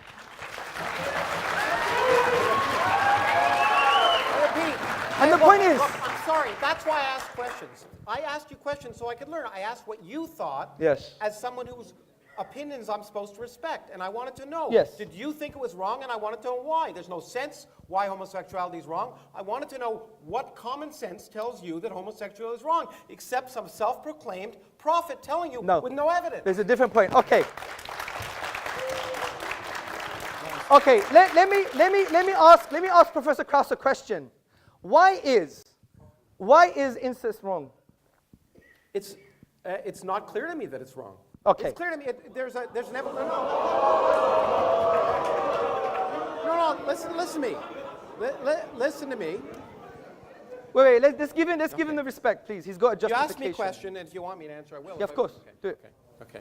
The point is, most societies have a taboo on incest, and it's an empirical one. Generally, incest produces genetic defects. Yes. Okay. And so in general, there's a physiological reason and a societal one why incest is wrong. Yes. Okay. But if you ask me the question, is it? And this is an interesting question. We are in. By the way, it's an ingrained. There's an ingrained incest taboo in almost all societies for that reason. Sure. Because societies want to persist, so it works. But if you ask me a priori, for example, the question, if a brother and a sister loved each other and used contraception, is there something absolutely morally wrong about that? And that, by the way, and it was once, and they went off and it didn't affect anything else, I'd have to think about it because I don't think there's any absolute condemnation of that fact. If they love each other and care for each other and they go off and it doesn't affect anything else, okay. Would I recommend it? No. Would I be particularly happy about it? But would I be willing to listen to those arguments? If they were rational, maybe. Okay, good. So, see, this is precisely the point I'm trying to make, Professor Krauss, is that I find it quite interesting. Someone who adopts an atheist position would have strong moral judgments about a religious tradition, whereas your moral judgments, at best, are relative and subjective. Now, when you look about moral theory, from an Islamic perspective and a religious perspective, you see that objective morals, like even pointing the finger and saying, you know, you're wrong, you're nonsense, Sharia law is backward, these kind of strong emotive things, I think we can only be that emotive and strong in an objective sense if you have God as a grounding for your objective moral values. Because if you take God out of the picture, he's the only concept that transcends human subjectivity. Social pressure, you know that doesn't work. Look what happened in Nazi Germany. You know, for example, evolution makes it end up being ephemeral and empty. If you look at the philosopher of science, Michael Rules, he said, you think loving thy neighbor as thyself is like you're referring above and beyond yourself. But essentially, it has no true meaning. It's just a product of survival and reproduction. So from this perspective, you don't have an ontological grounding for objective moral truths. The best you could do, what a lot of atheists have done, is, well, we believe in moral realism, which is moral truths are just moral truths because they are. Well, Islam just is, and the Prophet Muhammad upon him peace just is, and the Quran just is. That's not an argument. So the reason I asked you that question, sir, was to say, how on earth, from an intellectual perspective, can we point the finger at religions from a moral perspective? And especially today's been, the irony is, most of your articulation against Islam has had a moral vibe to it, not a rational one, because you didn't deal with the premises of my argument. I did. No, you didn't. You talked about infinity. And I talked about causality, infinity, the words that you were throwing out. Yes, and what did you say about causality? I said, in fact, that it's quite likely that beginning of the universe causality isn't a good question. But if you understood the physics, you'd understand it. Your presupposition of causality... No, it's not my presupposition. It is. It's time doesn't exist. Yes. Space doesn't exist. Okay, think about the statement, something produces an effect. Mm-hmm. Where is time as a definition there? Produces. No, it could be atemporal. What do you mean atemporal? You Well, explain to me clearly what you mean in a physical way. And Okay. Don't just give me English language. Give me a physical example. Okay, let me give you, like your nothing is a physical example, yeah? Well, you haven't described what my nothing is yet. You read the preface, like a number of people did, but I don't know if you got very far. In the Actually, book. I read the whole book. I liked it. What's my nothing? Your nothing is... What is my nothing? Your nothing is quantum. No. It is. No. No space, no time, no laws, no nothing. But that's still a quantum haze. No. That is. No, there's no quantum. There's no universe. There's no universe. Nothing. Zero, zip, nada. So why did you say in your own book then that we will reduce to our own quantum haze? Hamza, can I Well, he took a lot of my time. Yeah. Well, did you? It's You kind took all of my time dissolving answering my into a question. discussion. So we'll continue the discussion. Oh, we will do. To pontificate. No, of course. Okay. Yes. Okay. Thanks very much, Hamza. Please come and sit down, brother.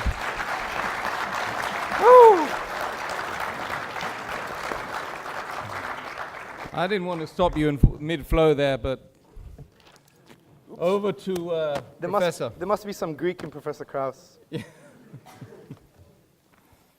Look, okay, well, we can continue the discussion because it should be a discussion.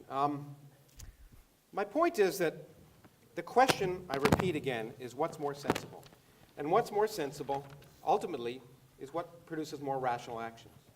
And I'm sorry, if you talk about tolerance, I get so tired of hearing people talk about tolerance, but then I hear people talking about blasphemers.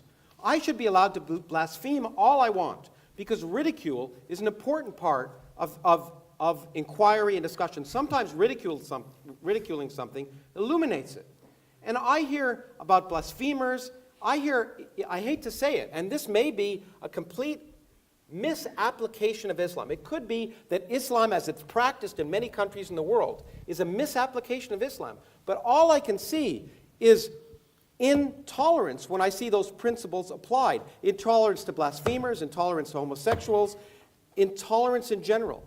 Now, the other thing I want to say is this God, if we ask what's sensible, why would we think that this unproven God that is supposed to be the basis of not just Islam, but all religions, different gods, different characteristics, but the Islamic God, much like the Judeo-Christian God, is a real creep. This is a God worse than Saddam Hussein. Instead of torturing you just for your life, tortures you for infinity, forgive me the word, but eternity, let me use that word. Eternity for not believing. For not believing, you're tortured for infinity. The tortures are actually described in the Quran, and you know it as well as I do. And the point is, if you just ask yourself common sense, if you were a divine being, say you had an ant colony that you made in your house, would you be offended if those ants didn't pay homage to you well, let's start with 50 times a day before Muhammad cut it down to 30 and then 5. Would you be offended if those ants didn't pay homage to you 5 times a day? And if they didn't look up to you or didn't recognize your existence, would you destroy them? No, I mean, it just seems so petty. So why should we believe in a hateful, unmerciful, petty, sadomasochistic, homophobic, sexist God? It's just irrational. It's not sensible. There's nothing. And the point is, and I don't want to single out Islam here. And I know I'm offending some people, but the same is true for the God of Moses. Okay? If you really believe that the scriptures were literally true, the morals in that book are reprehensible. It's okay when angels appear to do a lot of things, including coming down and making revelations to Muhammad, which Muhammad didn't write down. As far as I know, the first example of the Quran was 20 years after he died, so there was a lot of talk. And some of that talk got turned into perfect writing well after Muhammad was dead. But those angels come down. But in this case, in the case of course, Lot, as you know, the angels came down, and they were men. They came in the form of men, which I don't think is allowed in certain versions of the Quran, at least. But anyway, they did. And then they were going to be raped. So what did Lot do? Of course, he said, don't rape them. Take my daughters, because daughters are dispensable. What kind of moral lesson is that you want to learn? Okay? Now, I'm sorry, that's in the Bible. Actually, that's from my religion, okay, or my ancestors' religion. I have none. Okay, so those are the kind of moral lessons that I find not sensible. And so I'm happy I picked the Old Testament and not the Quran to talk about immoral intolerance. The idea of punishing people for eternity for choosing to find something unlikely is not tolerant. The idea of punishing them in vicious, evil, ugly ways for all eternity is not merciful. It is the opposite of rational common sense. Now, in terms of explanatory things, let me just spend a few minutes teaching a little bit of science. So, if you have an infinite temporal, let's say time exists beyond our universe. Let's just allow for that because it's easier to describe that. And let's say our universe, a universe can, given the laws of nature, spontaneously come into existence. Okay? Then it will come into existence. It will come into existence at some time. And the fact that it came into existence at that time need not have any reason. It need not have any reason why it was that time rather than some other time. But whatever time it happens, it will come into existence. And people can say, there's some significance to that. But it must happen somewhere at some time, and there need not be any significance, any purpose, any intelligence for why it happened now instead of then. It's guaranteed to happen at some point. Now, if you say, during that creation, there are laws, one of which is the laws of quantum mechanics, which can create a universe with zero total energy. By the way, and by creating a universe, I mean a universe that didn't exist. There was no space, there were no times, and no laws, in fact. And then you come in and you say, okay, if that universe is created spontaneously, it must be created at some time. So a universe must come into existence. In fact, an infinite number of universes can come into existence if time is infinite. Okay? It's certainly possible. Then a universe will come into existence, and you can say, let me predict the properties of that universe. Well, lo and behold, the properties of that universe happen to be exactly the properties of the universe we live in, including the structure of the fluctuations of cosmic microwave background that collapse to produce all the galaxies and all the stars and the planets and you and me. That's explanatory. There's no explanation at that level in any way in your book. So the explanation of a universe that could come into existence from nothing without any purpose, without any planning, without any reason, is explanatory. Now, lest I be misconstrued, that is just plausible. Because we do not have a full scientific theory.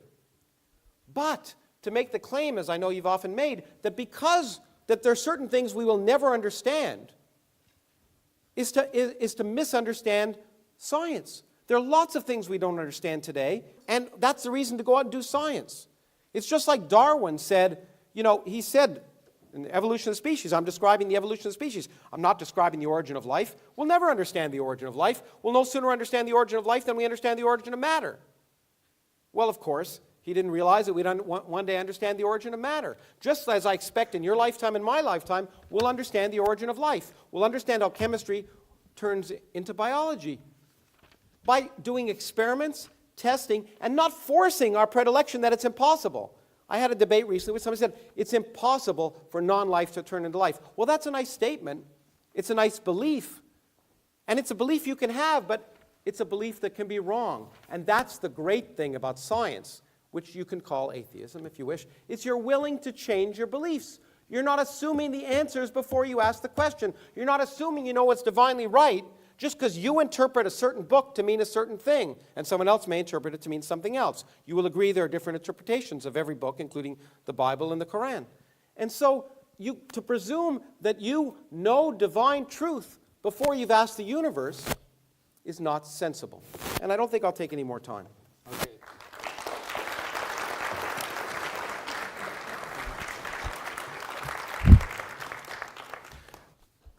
Thank you, Professor Krauss. Now back over to Hamza. 3 minutes it will be, thereabouts.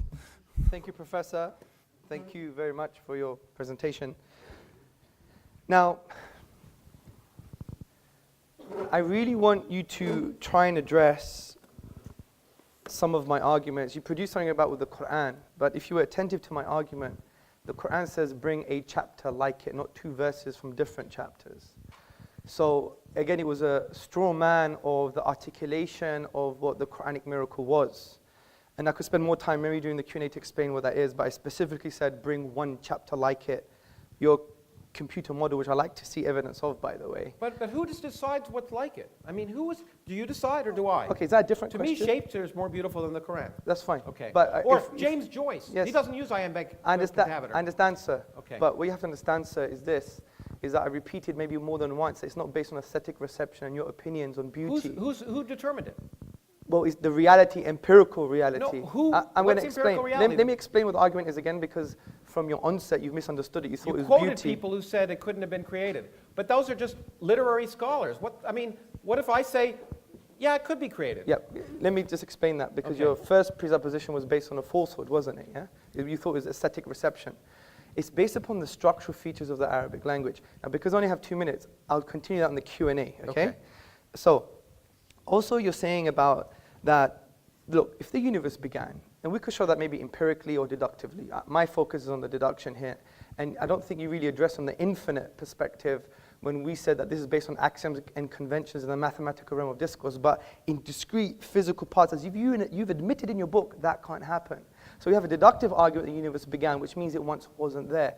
Ontologically, if there wasn't a cause for that, you wouldn't have the universe in the first place. The second point I like to make. No, there's you see the photon that's lighting you up from that thing? Yes. It didn't exist before it was emitted by the electron. Yes. Okay? It didn't exist. Yes. It wasn't there. And you're saying there's no cause? It wasn't, point is, yeah, I'm saying this.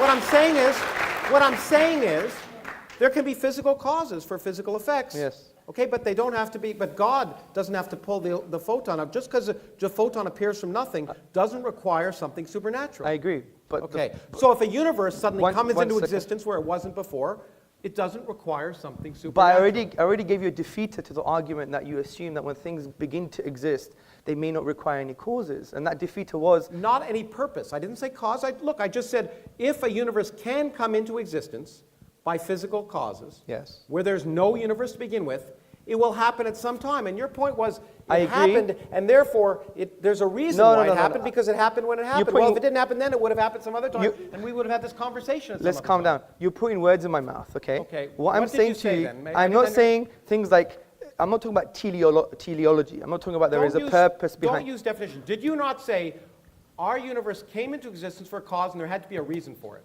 No, I didn't say reason. There had to be a purpose? No, I didn't say that. I said there is a cause. I thought you said there was an intelligence. You gave a whole long argument. Oh, that's after using conceptual analysis that you agree that there is a uncreated creator or a cause that was uncaused. Now, well, hold on, but forget all that. I just talked about our universe. Yes. Are you agreeing with me that our universe doesn't have to have any purpose or reason to create it? No, of course I'm not. I don't agree with you. Well, but that's not my argument. My argument is, deductively, was the universe once absent? Yes. Yes. If that's the case, then ontologically, which means the nature and source of reality is that it couldn't have come into being without a cause. Well, okay. First of all, I hope it's that way because that'd be easier to understand. Yes. Okay? It's possible that it's not that way. Okay? So if it has, and you could take this out of my time if you want. I don't give a damn. The point is that maybe time exists outside of our universe, maybe it doesn't. Let's just pretend it does, and then our universe came into existence, and there was a physical cause for that. That's fine, I'm fine with that. I'm fine with our universe coming into existence for physical cause, just like that photon being created. But as I pointed out to you, it's equally possible that these notions that we have in our brains, because we're humans living at a classical level, that time exists and is a continuous flow, may break down. And if they break down at t equals 0, then any sense of the word cause becomes nonsensical. The word cause is a red herring in your terms. It's not worth discussing. It may not be relevant to the creation of our universe because there may not have been any time before it. And therefore, this notion that every effect has a cause may be irrelevant if there's no time. Now, I don't know if that's the case, but I'm willing to ask the question, and I'm willing to do studies to see if it's reasonable. Yes. I'm not willing to presume the answer before I ask the question. Well, of course, I agree. Okay. But the point is, the presumption here is that you require time, and that there's a specific physical definition for time.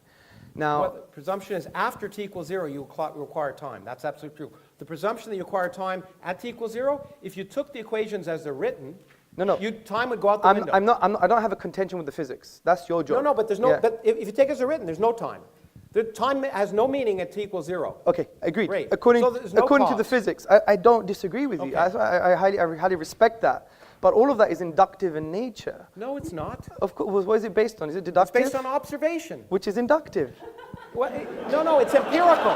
It's empirical. You know, the problem is, it's empirical. Okay, well, what's empirical? Okay. Look, I don't care. Look, the do you have an infinite set of observations? Mm-hmm. Have you had an infinite set of observations? Now, if you're going to tell me, I read something you wrote which really misrepresented science. You're absolutely right. If you're going to tell me science can never tell anything with absolute certainty. Yes. Okay. Except things that are wrong. Yes.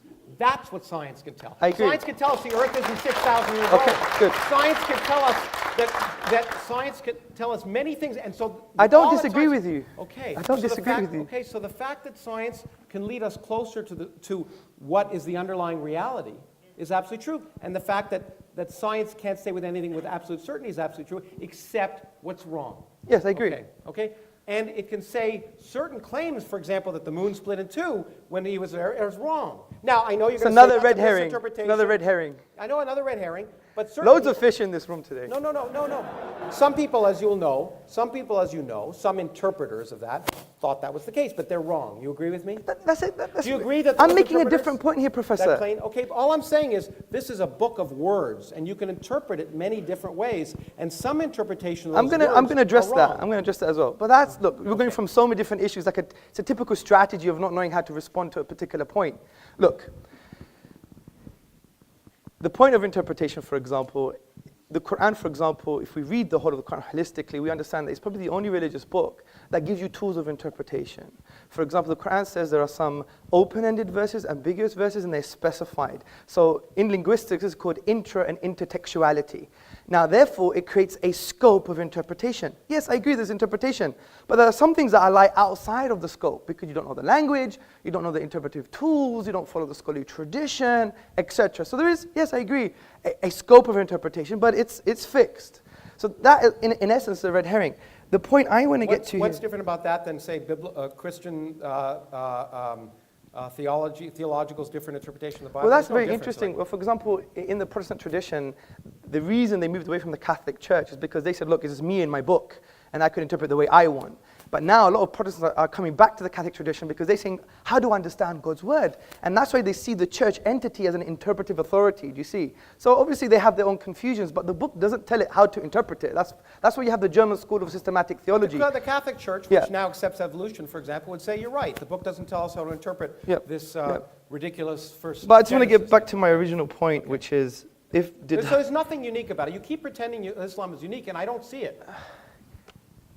Can we deal with a point at a time? Okay. Yeah, Okay, but you throw these things out. We believe and Islam if is I not don't- unique. If I don't Professor, challenge them, Professor, then they'll sound we as if don't they're accepted. believe Islam is unique. We believe it's a universal message that believes in one true God. Don't enslave yourself to your ego and your desires and the beast aspects of man or to the social pressure, loyal because I'm worth it. So is But free yourself from these shackles and worship the divine, which gives you true freedom. Because if you want real liberty, interesting, the word ruh in the Arabic language means soul or self. And it comes from the triliteral Soul or stem. self? Which one?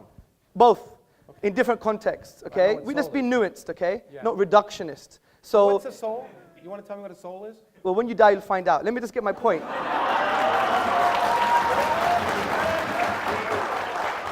Let me make my point. That's a really bad explanation. Well, come on. Because it gives me something I can't test. you know? Listen, I'm the Greek. I'm supposed to be full of sophistry and rhetoric here. Well, you are, but that's true. Okay. The point I'm trying to say is that the word ruh etymologically shares the same meaning with the word raha, which means liberty and serenity. And interestingly, we all want to seek this type of liberty, but the irony is, from an existential perspective, what does it mean to exist? Who am I? We're all in a state of slavery because your birth, sir, your birth, madam, is just like the American writer once wrote. We're born and then we're sold into slavery. You never chose your birth. Well, it was Rousseau who said that. Man is born free and Yeah, lives but, forever. yeah, exactly. Okay, Well done. yeah, Good. yeah. So let me. It wasn't American. Yeah, but let me get poetic here. Yeah. Okay. So the point is, we don't choose our birth. I didn't choose I was going to be Greek, looking like a Pakistani. You never chose a. Shaved, you wouldn't look so Pakistani. Well, I'm growing my hair just like yours. Okay. So, It's true. it's nice. That's right. So the thing I'm trying to like say. your hair, by the way. Thank you. We're becoming friends now, yeah. So the point I'm trying to say is, look, let's be nuanced about some of the narratives from religion. Like, in essence, that's how. See, you have to empathize and see the filters that the Muslim will use. And that's why a Muslim woman who may cover her hair, a Muslim man who may grow a beard, these are not reasons because it's like this kind of ridiculous type of blind slavery. We really understand that the only way to free yourself from the shackles of the ephemeral nature of social pressure, because we're social animals, of the very fact that you didn't choose your birth or your ethnicity or even your own gender, you free yourself from these shackles by what we call ubudiyya, a servanthood to the divine reality. But the question I want to ask is it sensible? So why is it sensible for a woman to be covered up and not a man? Well, I am covered. No, you're not covered up. You're not covered up. You want to You're not put in a bag like some of the people back there. Well, it's not really a bag. No, it is. Yeah? As far as I'm concerned, it is. Okay, look, that's a different question. I'm not going to get into the moral judgments from certain traditions, because at the end of the day, And, and by the way, they're all only Islamic. I mean, if you want me to offend other religions, I'm happy. No, to I'm do not it. saying that, Kraus, but someone who is rationalizing incest doesn't have no more high ground to point the finger at Muslim women. I mean, and the other point, No, yeah. now you're doing soft. No, but let me That's an finish, honest let me question. finish, let me And finish. I explained why. in Let general, me incest complete is the a bad thing. sentence. I'm sure it wouldn't go ad infinitum. Okay. Let me make my point. Well, we could go ad infinitum because it could last an infinite amount of time. It's certainly- Potentially. So, not you actually. agree? Potentially, yeah, but not actually. That was my point, which you misunderstood. So the point I'm trying to say, Professor Kraus, is this, is that, you know, these pointing the finger at other traditions, where is your ontological basis for an objective moral value like this? Well, you know, in fact. Is it objectively wrong that she's wearing a bag?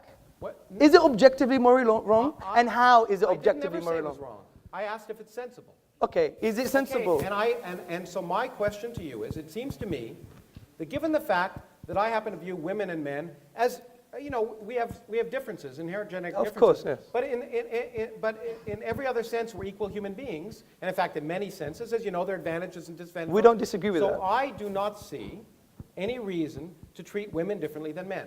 It doesn't make sense to me. That's all I'm saying. Okay, fair enough. Good. Okay. So the point is, when we make moral judgments, I know you use the word sensible, but other times we're making moral judgments.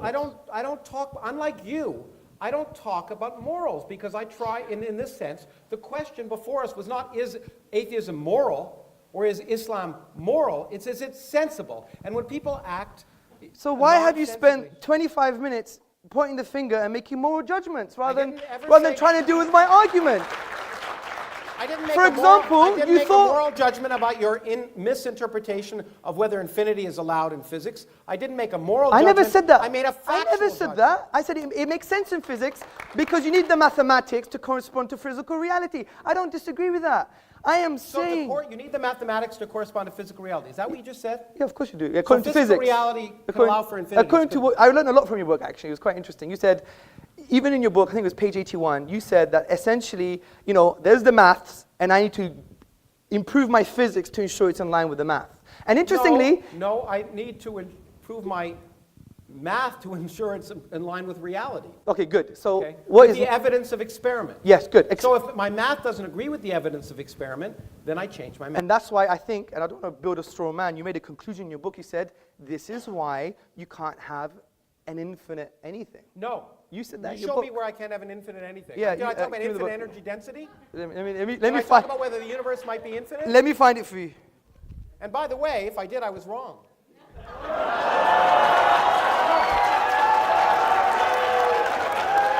I mean, One second. That to me, No, to me- that's that to honorable. me- That is honorable. No, that to me is the worst kind. That's what That's I find honorable. No, that is so honorable, I personally admit. offensive about these arguments is you quote people as if what they say matters. But the great thing about science is there are no authorities. I agree. There are no scientific authorities. Everyone can be wrong, and we all are. That is including- honorable. That is including honorable. I the have people to- who claim to be, including Benedict before he stopped being Pope. Yeah, 1 second. 1 second. Just bear with me. He wanted it here. It's here somewhere. No, I'm enjoying it. Yeah, please. No, this is good. This is good.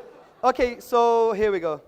Infinity is not a pleasant quantity, however, at least as far as physicists are concerned, and we try to avoid it whenever possible. Clearly, the energy of empty space, or anything else for that matter, cannot be physically The infinite. energy of anything. No. You said, I'm sorry. or anything else for that matter. The energy of anything cannot be physically infinite. Where's that there? The energy of empty space or the energy of anything else. You're reading another book now. I wrote that. Well, Mohammed may not be here to talk about the Quran, but I'm here to talk about my book. And you don't even know your own book. And my book says, I repeat. Yes, do I that. repeat. Maybe I should change it into Arabic so you understand it. But the point is, the energy of empty space or the energy of anything else cannot be infinite. Oh, Okay? Okay, That's fair enough. what I said. Okay, good. So really, it's suggestive of my point. No. Sorry. It didn't say space cannot be infinite. Did you get this signed, by the way? It didn't say space. Oh, yeah. It didn't say space cannot be infinite or time cannot be infinite. Good. Because they perfectly well can. Okay, good. But there's another point you made. Wait. No, The other point is... you're making a big mistake to try and talk No, about my I'm book. not. I'll be happy to. You'll be happy to show me what you said if I misquote you. Listen, Okay. Professor Kraus, I can only read your words when Well- you say, or anything else for that matter, means or anything else. But I know I shouldn't have... Was that I so- was know...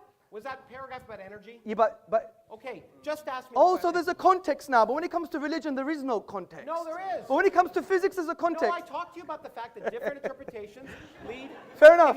I in the agree. Quran. I Different agree. people have interpreted the Quran incorrectly. I agree, Professor Krauss. But listen to this. What you have to understand is this. Do you agree that the universe started at a finite time ago? Do I agree? Yes. The Because you universe made that started point. 13.72 billion years ago. Yes. It's as far back as we can go to about the first millionth of a 10 millionth to of the a minus second. 43 or something. Well, no. Has it changed? Empirically, we know it to about a millionth of a second. Yeah. Okay, Of excellent. course, Good. it started a finite So time good. ago. Exactly. So that I said was suggestive evidence for my deductive reasoning. Okay? Well, it was suggestive evidence for the Rig Veda, Akhenaten. Yeah, I know. and Good, if you good, good. wonderful read the Let's Norse carry on creation now. myth, it's just as beautiful. It was created. I agree. I Okay. agree. But then I said, but since we have the best possible explanation, which is an uncreated creator, or there is a Why is cause that that the was best not possible caused, explanation? because I gave you all the logical explanation. This is the point. You should be No, attentive. I have the best explanation. It came from nothing by physics. Yes, but your Okay. nothing, is it really like nothing? No space, no time. Our universe didn't exist. So there's There no, was no there's- quantum foam. There was nothing where our universe existed. There was no space and no time. Everything we see, this room that we're in, So when- did not exist. when your friend Vilenkin comments on that. 1 second. So when your friend Alexander Vilenkin, who's a renowned cosmologist, Being a good friend, a yes. good friend. I mean, I read some of his works. It goes way beyond me. I have to admit And in that. fact, you know what? Yeah. You know what? In fact, Alex Vilenkin, as you read in my book, as I did, in fact, he scooped me because he wrote Yes, the he paper did. I read before that. Yeah, did, that was very interesting. Talked Yeah. about a creation of space from no space. Yes, I agree. Okay. Recently, he has mentioned that there is a spatio-temporal boundary, right? No. What has he said? Well, he is, I mean, you know, we can talk about the details of the instanton that he described in Yes, the mathematical yes, solution, but in fact, there is no space at the central point of that. Okay, instanton. agreed. So, but, see, my main point is that this evidence is suggestive of an evidence that is what I would call far more stronger. It has great epistemic value, and I'm going to end on this. Because it has great epistemic value, because as you admitted, the inductive method doesn't lead to certain conclusions, whereas the deductive method leads to certainty. Now, you can't get it Which all is the often time. wrong. But no, if the premises... I can be certain about something be wrong. Can you? Yeah, I agree. But Okay. Krauss, if the premises are sound and the logic is valid, it's still certain. You still if have the to prove universe to me... doesn't respect your logic? Yeah, but Krauss, Professor Krauss, you still have to prove to me that the deductive logic I used is unsound or not valid, and you haven't done that. Well, Okay. if you don't think I have, I do. Okay, I'm really sorry to interrupt you, Professor Krauss, Hamza. You're going at it hammer and tongs, but there's a whole bunch of guys out there who want to sort of have a say, okay? Okay, guys, settle down. We're going to get the first question right now. Okay, my first question is to Professor Krauss, and this is just to sort out the whole thing we were talking about. I just opened up your page and it says, nothing is something. There you go. That's the title of a chapter. That's the title of a chapter, nothing is something, right?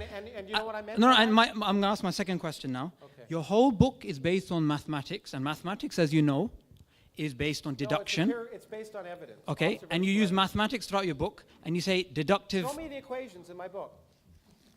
Show me the equations. Are there equations? Yes, they are. Well, they're one or two. The book's 200 pages long. Okay, let me just ask my I may question. have said My equal MC first squared. question was, you said nothing is something as soon as you open the book. Yeah. Secondly, you said deductive method, deduction doesn't work, and maths is based upon deduction. No, I said it may not work. No, you said it in the opening. Deduction doesn't work, and your book is full of mathematics and deduction. Mathematics is based upon deduction. So how do you... it's actually a good introduction to logical fallacies. Professor, you want to say something? Yeah, okay. I mean, these rhetorical things are so ridiculous. But okay. I like catchy phrases. And when I said nothing is something, it's a chapter title. My point, which many philosophers don't understand, and I guess, anyway, is that nothing is a physical quantity. It's not a philosophical quantity. It's not an imaginary quantity.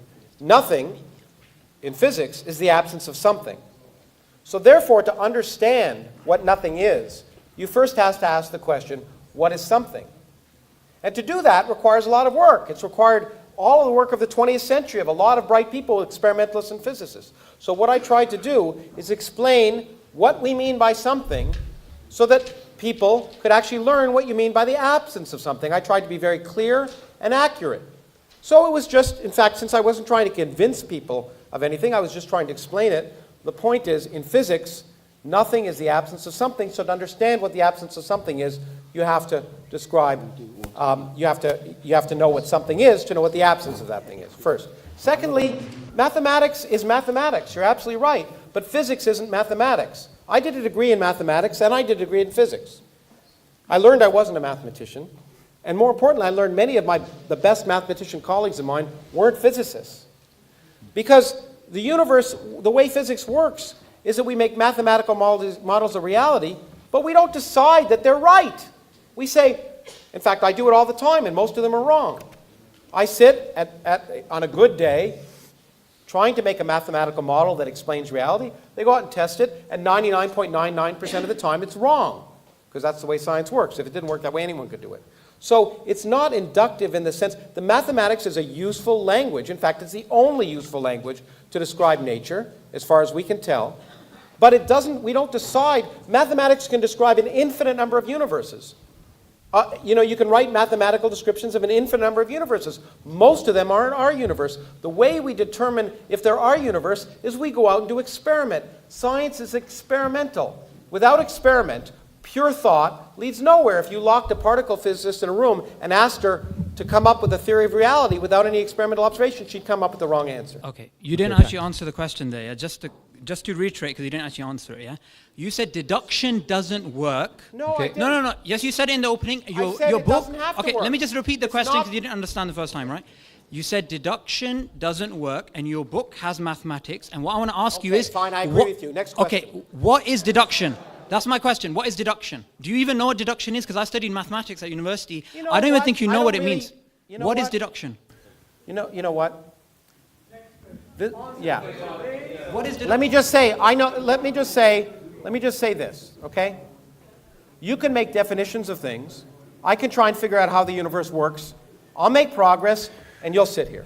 Okay, thanks very much. Next question, please.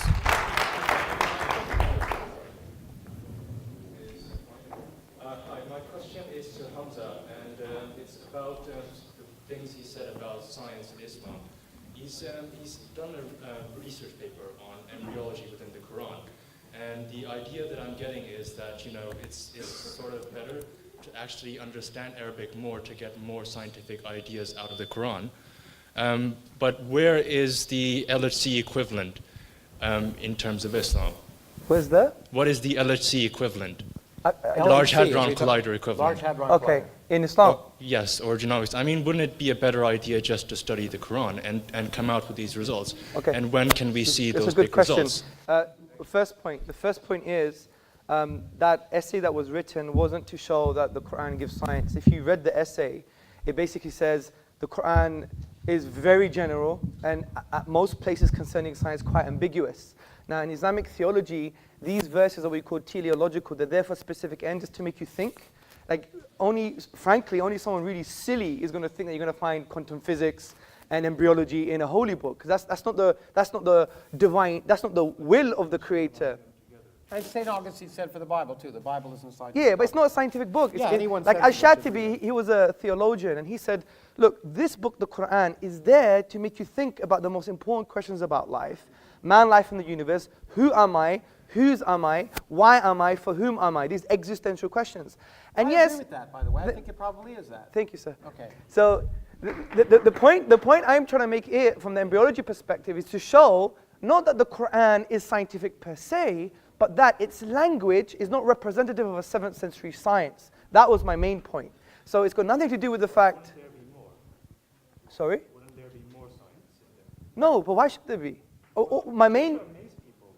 No, but Well, in some cases there is, but not in terms of here are the details. It's more like, the unique thing about the Quranic discourse, for example, when it talks about natural phenomena, it will present a word, for example, and that word will have a scope of meaning.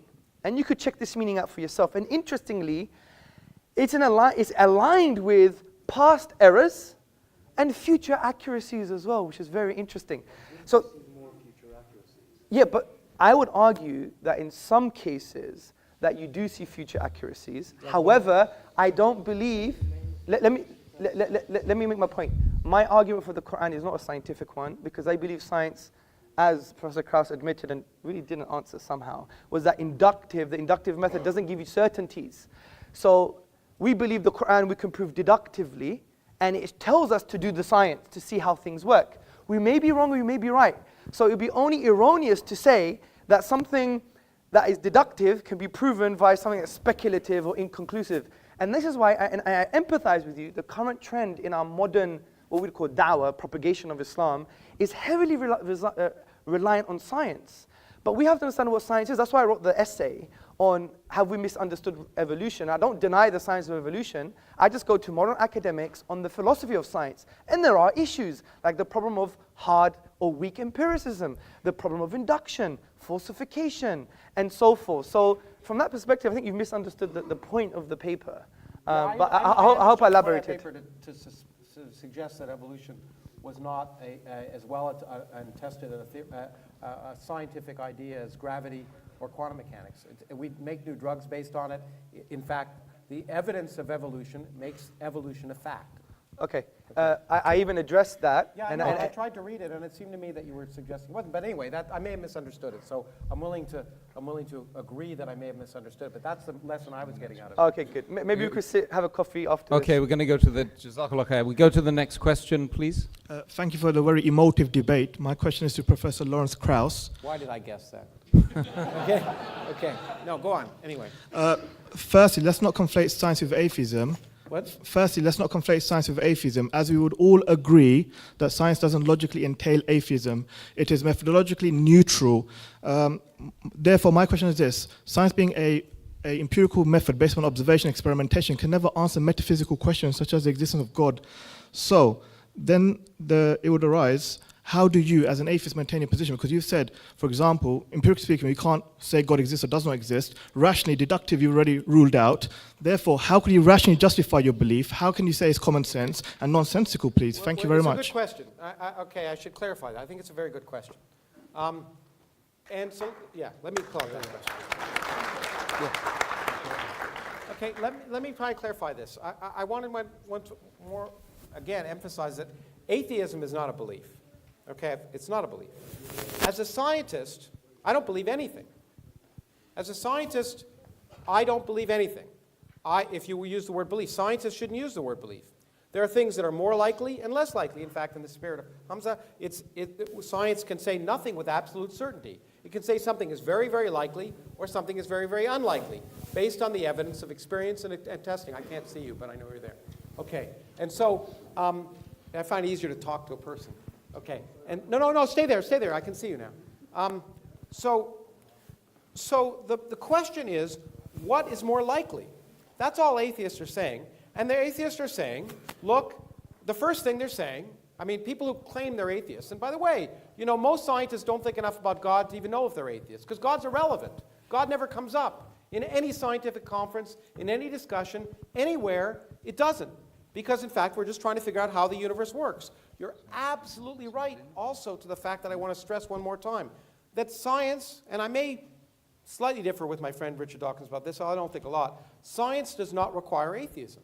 And the proof of that is empirical. Since I believe empirical proof, I have several colleagues of mine who are very good scientists who aren't atheists. Therefore, since they're very good scientists and they're also not atheists, science doesn't require atheism. Now, people can hold contradictory ideas at the same time. That's one of the reasons. But science can never disprove purpose in the universe. All we can ask is, given the evidence of our observation, do I think it is more likely that there's a personal God that cares about this random planet around a random galaxy in the middle of 400 billion galaxies, in a universe in which everything we see is just 1% of the whole universe? You could get rid of us and all the galaxies and everything, the universe would be largely the same. We're a bit of cosmic pollution. It seems ridiculous to imagine, for me, based on everything I see and my common sense, to imagine the universe was created for me. That's all. Okay, thank you, Professor. Let's go to the next question. Hello, Mr. Krauss, and assalamu alaikum, Mr. Sortsis, for a very good talk. I just have a question for Hamza. So you started off talking about infinity and I mean, a lot of these arguments were sort of William Lane Craig type arguments, who, by the way, Fox News loves. Now, my question is, we've got a guy here who's written 300 books in astronomy, cosmology, whatever. And I mean, there is a lot of talk about Islam, about the Quran having scientific evidence behind it, cosmologically as well. Why didn't we ask him these questions? Why didn't we say, well, I don't know, you said that, you don't know, so why not ask him, he's there? I mean, why not? This is a forum for conversation. Why didn't we have, well, I didn't hear one time, except for when you mentioned quantum vacuum, where he explained to you what quantum vacuum is. Yes. Like, other than that, I didn't hear anything, so I'm really interested as to why that conversation didn't happen in here. Because my argument wasn't a scientific one. But I could do that in Starbucks or for the leftists amongst you in another coffee shop. Just like William Lane Craig often tries to. No. Use the evidence of the Big Bang. No, let's be attentive to my argument. It wasn't a key premise. Yeah, it was. absolutely. I even Well, repeated. I guarantee you, I agree with you. It was not scientific at Yeah. all. Exactly. Well done. So, my point was, it was just suggestive. You're right, it was If you suggestive. remove that argument, you still have my deductive argument that hasn't been addressed. no, I know. What I'm saying is, then why did you use the linguistic argument? Why not this, like the? Because there's so many arguments. I don't hold the view. I don't hold the view that the scientific argument per se is strong enough to become a deductive Right. So it has to be argument. linguistic. So let's make. No, this there's clear, many because others. There's this is historical, there's numerical. this is I could give them I to you got now. it. Historical is also based on evidence. Let me make this clear, because it could be a real difference, and it should just represent our fundamental differences. Yeah, of course. You don't believe that your beliefs should conform to the evidence of reality. No, of course not. Okay. I don't. Good. That. Okay, No, but good. you're. Well, that's fine. But That's a Kraus, fundamental difference. you just even agreed that science itself, which we love and we think is a mercy from the divine reality to use, that has correlated verses indicating we must use reality and be empirical. You've assumed that empiricism itself would lead to an understanding of reality, absolutely. But you agreed that's I not never the said any case. absolutes. I've always said plausible, likely, unlikely. That's the way But science that's works. And the whole question here is, what's more sensible? And the point is, once again, I said empirically, 1,000 religions, you're all atheists for 999 of them. I'm just an atheist for one more. Yeah, but this is precisely my point. Yeah. Why would I therefore use an empirical inductive method to form beliefs that I believe are certain? That would be obnoxious of me. So what I do is, if I believe something is so certain as the existence of the divine and the miraculous nature of the Quran, I'm not going to use an inductive method which is speculative and probabilistic, which you would even agree ranges from 0 to 99%.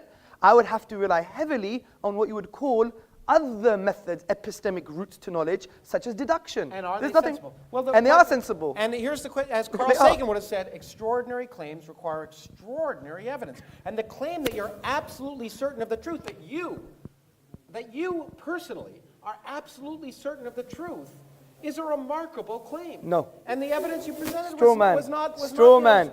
I'm absolutely certain of very basic truths, and this is called epistemic foundationalism. No, I don't have that presumption. I'm Yeah. not that presumptuous. Well, you obviously have a presumption that induction works. That's the truth No, in I itself. don't have the presumption that I know the truth. Let's presume there's more questions as well. Okay, let's go. Hi, my question is for Hamza. Oh, yes. And, my question is, I just want to clear something up before I go on. Do you think that logic and science are two separate paths to truth? Because Professor Krauss here is taking the scientific approach, you've been taking the logic approach. Do you believe they're mutually exclusive, that you can have a logical... No, of course not, because you can have a deductive argument that its premises rest on induction. So that's fine. And an inductive argument, by definition, is empirical by nature.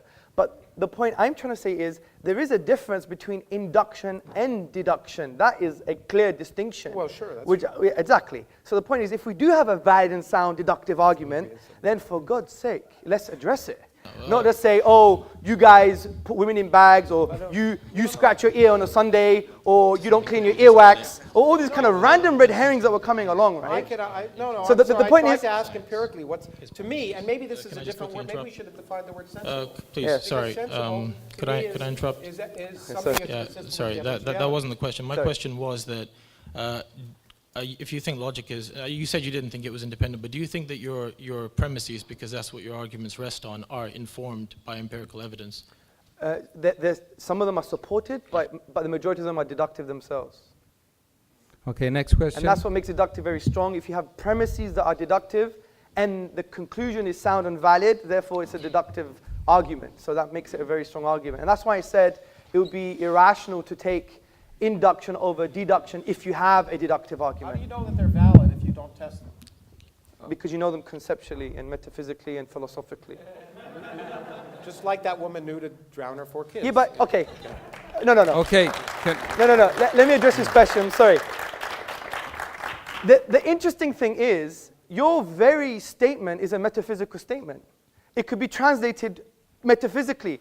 For example, induction is the only method to use to try and establish or know reality. That statement itself is self-defeating. It can't even be proven by empiricism. It's an inductive statement. So the point is, I give an example. It's like you have almost, it's like you have this almost crude. I don't claim to know what's valid just by knowing it. No, but you have to in that very statement in itself, because it's almost like you're presenting this crude scientism or logical positivism. Oh, come on, stop using words. Talk Okay, to me in English. okay. Oh, but when you use words, it's great. When I use words, I can't do that. I don't think I've used very much jargon at all. If I did, I apologize. Okay, scientism is, let me define it for you. It is the assertion that science is the only way to form conclusions about reality, okay?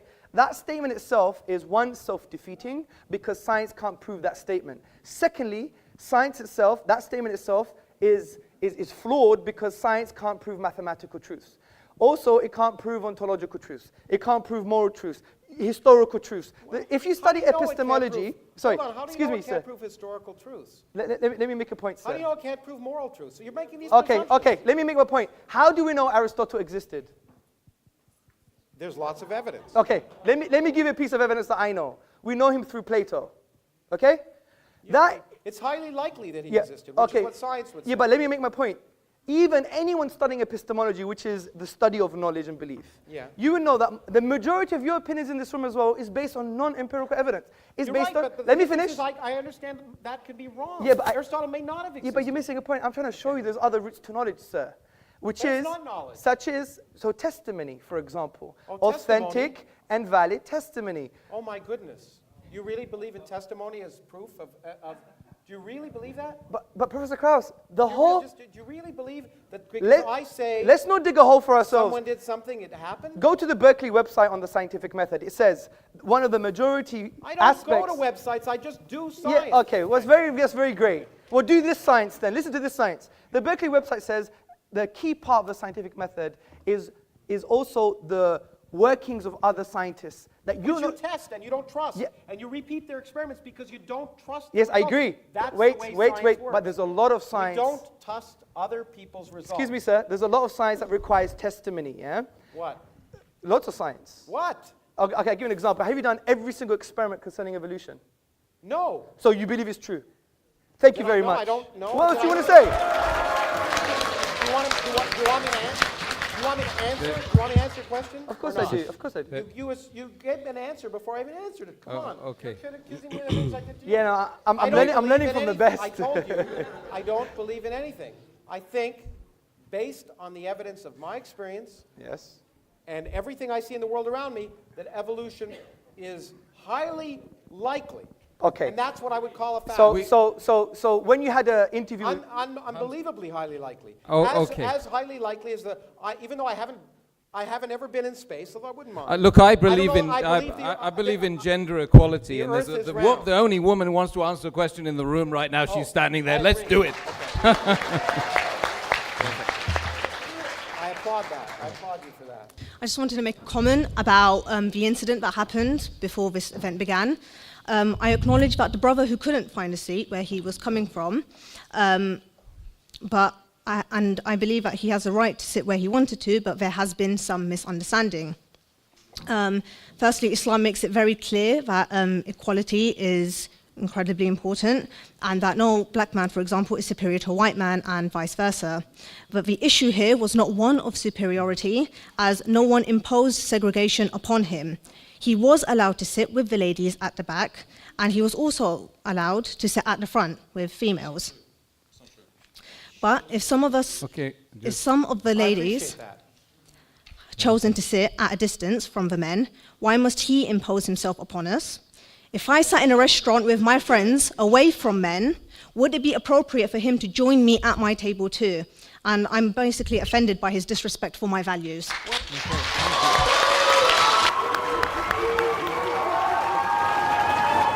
Okay.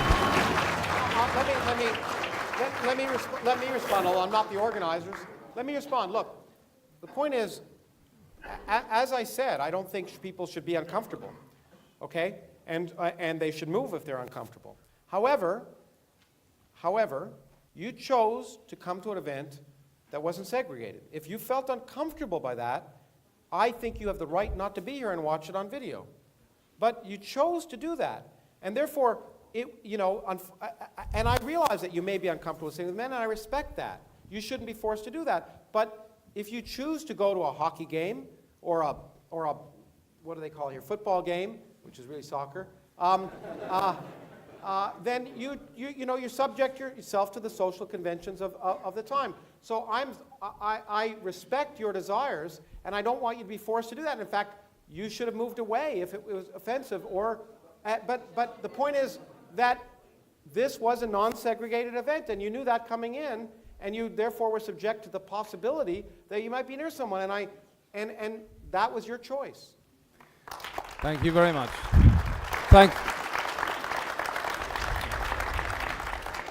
Okay, thank you very much. Thank you very much. You guys, mashallah. Oh, sorry. Don't be sorry. I've been sitting on the fence the whole night, you see. It doesn't offend okay, it's painful sitting on fences. Hamza and Professor Krauss, I think you guys have been amazing tonight. Don't you think? I don't think so.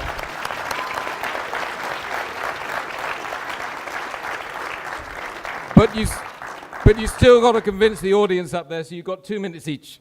Oh, well, no, I mean, I'm glad we had more dialogue than, as I once said, because I just think the debate format is a stupid format. Forgive me. It just doesn't lead to the kind of interaction. Actually, there's been some positives that have come out of the fact when Hamza and I have talked that have been much more positive than when people make these rhetorical long statements and trying to find things and try and sneak the other person into some logical contradiction. It's just not good for education. My intent, and I'm sure I've offended people here, my intent was not to offend. I always offend, and I offend some of my scientific colleagues too. My intent was just to raise questions and encourage people to think about issues. And for that, I hope that some of the statements I've made will cause people to think. And indeed, my whole point is that given access to information, and I believe you should get access to information about the world really works, which is why I write scientific books and I speak, because I think these are some of those beautiful ideas people have ever come up with, that we shouldn't be afraid of them, we shouldn't fear them, we shouldn't view them as if they offend our beliefs, that's a good thing, because it means our beliefs are wrong. And that, as I say to students all the time, is the greatest gift we can have. Changing our minds and learning is what's produced the progress that allows this room to happen, that allows these video cameras to be recording things. So I just hope that as I hope I am willing to change my beliefs or change my mind in the presence of evidence and get information, that I hope that some of the things I've said has spurred your thinking, and I certainly don't want to convert you into anything. And so thank you for listening. Hamza. Oh dear. You know what, something inside me thought, I knew it would be like this, because when I watch Professor Krauss, although I disagree with him, I love his style. And my dad would love your style as well. It's like, I don't care, I'm going to be me, get over it. Well, so I do respect that, Good. And the other thing I do you're respect... that way too, don't you think? Yes, we're the same. Okay, well, then we're you the go. same. That's why there was like almost an explosion here on atomic levels. Yeah? I mean, interestingly, we have a lot in common. We both like Star Trek. So, I know it's not real. Sorry,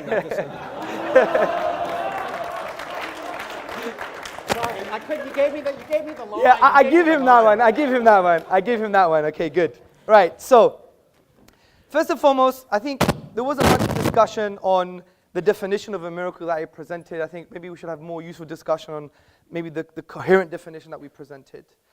Concerning the literary form is unique. Again, I think there was a misunderstanding between aesthetic reception and unique literary form, and the computer analysis that was brought as an example wasn't based on a whole chapter, which is based on the inimitability of the Quranic discourse.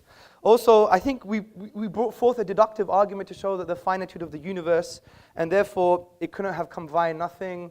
Once it was in a state of non-existence, and then it was brought into being. It couldn't self-create. It couldn't be created by something else that was created because of the absurdity of the infinite regress. Therefore, it makes sense that it was created by something uncreated or caused by something that's uncaused. And it's in line with our definition of causality, which is something that produces effect, which allows asymmetric causality.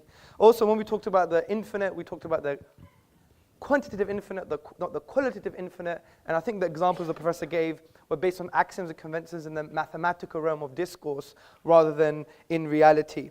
So that's all I have to say. I don't think the key premises of my argument were addressed. And I think it shows the veracity of Islam from that perspective, because if it was so wrong and so rubbish and so nonsensical, we would have had a strong counter-argument from that perspective. But this is going to be unaddressed until the Day of Judgment, I believe. But I think what we all have to learn is that, you know what? We can sit on a table. We can speak together. We may be angry and rhetorical. And by the way, I so apologize if I offended anyone, especially Professor Krauss. I did say things that I shouldn't have said for a highly respected, academic like himself. So we have to humble ourselves for his achievements. And some of the words I used were not appropriate, even though they may have sounded nice rhetorically, but that's a different issue. The point is, you know, at the end of the day, let's be human. Let's connect with one another without presuppositions. And that's very hard to do. But the only way to do that is just really divorcing our drama and our presuppositions when we try to engage with someone. And that's what we teach in our courses all the time. Engage with a human being, not just with his beliefs or your perception of who he is. We didn't quite get there today, but you know what? It's the beginning. God bless you all. Sizameni ukwenza ngokuhle sisaziphilela lo mhlaba. Make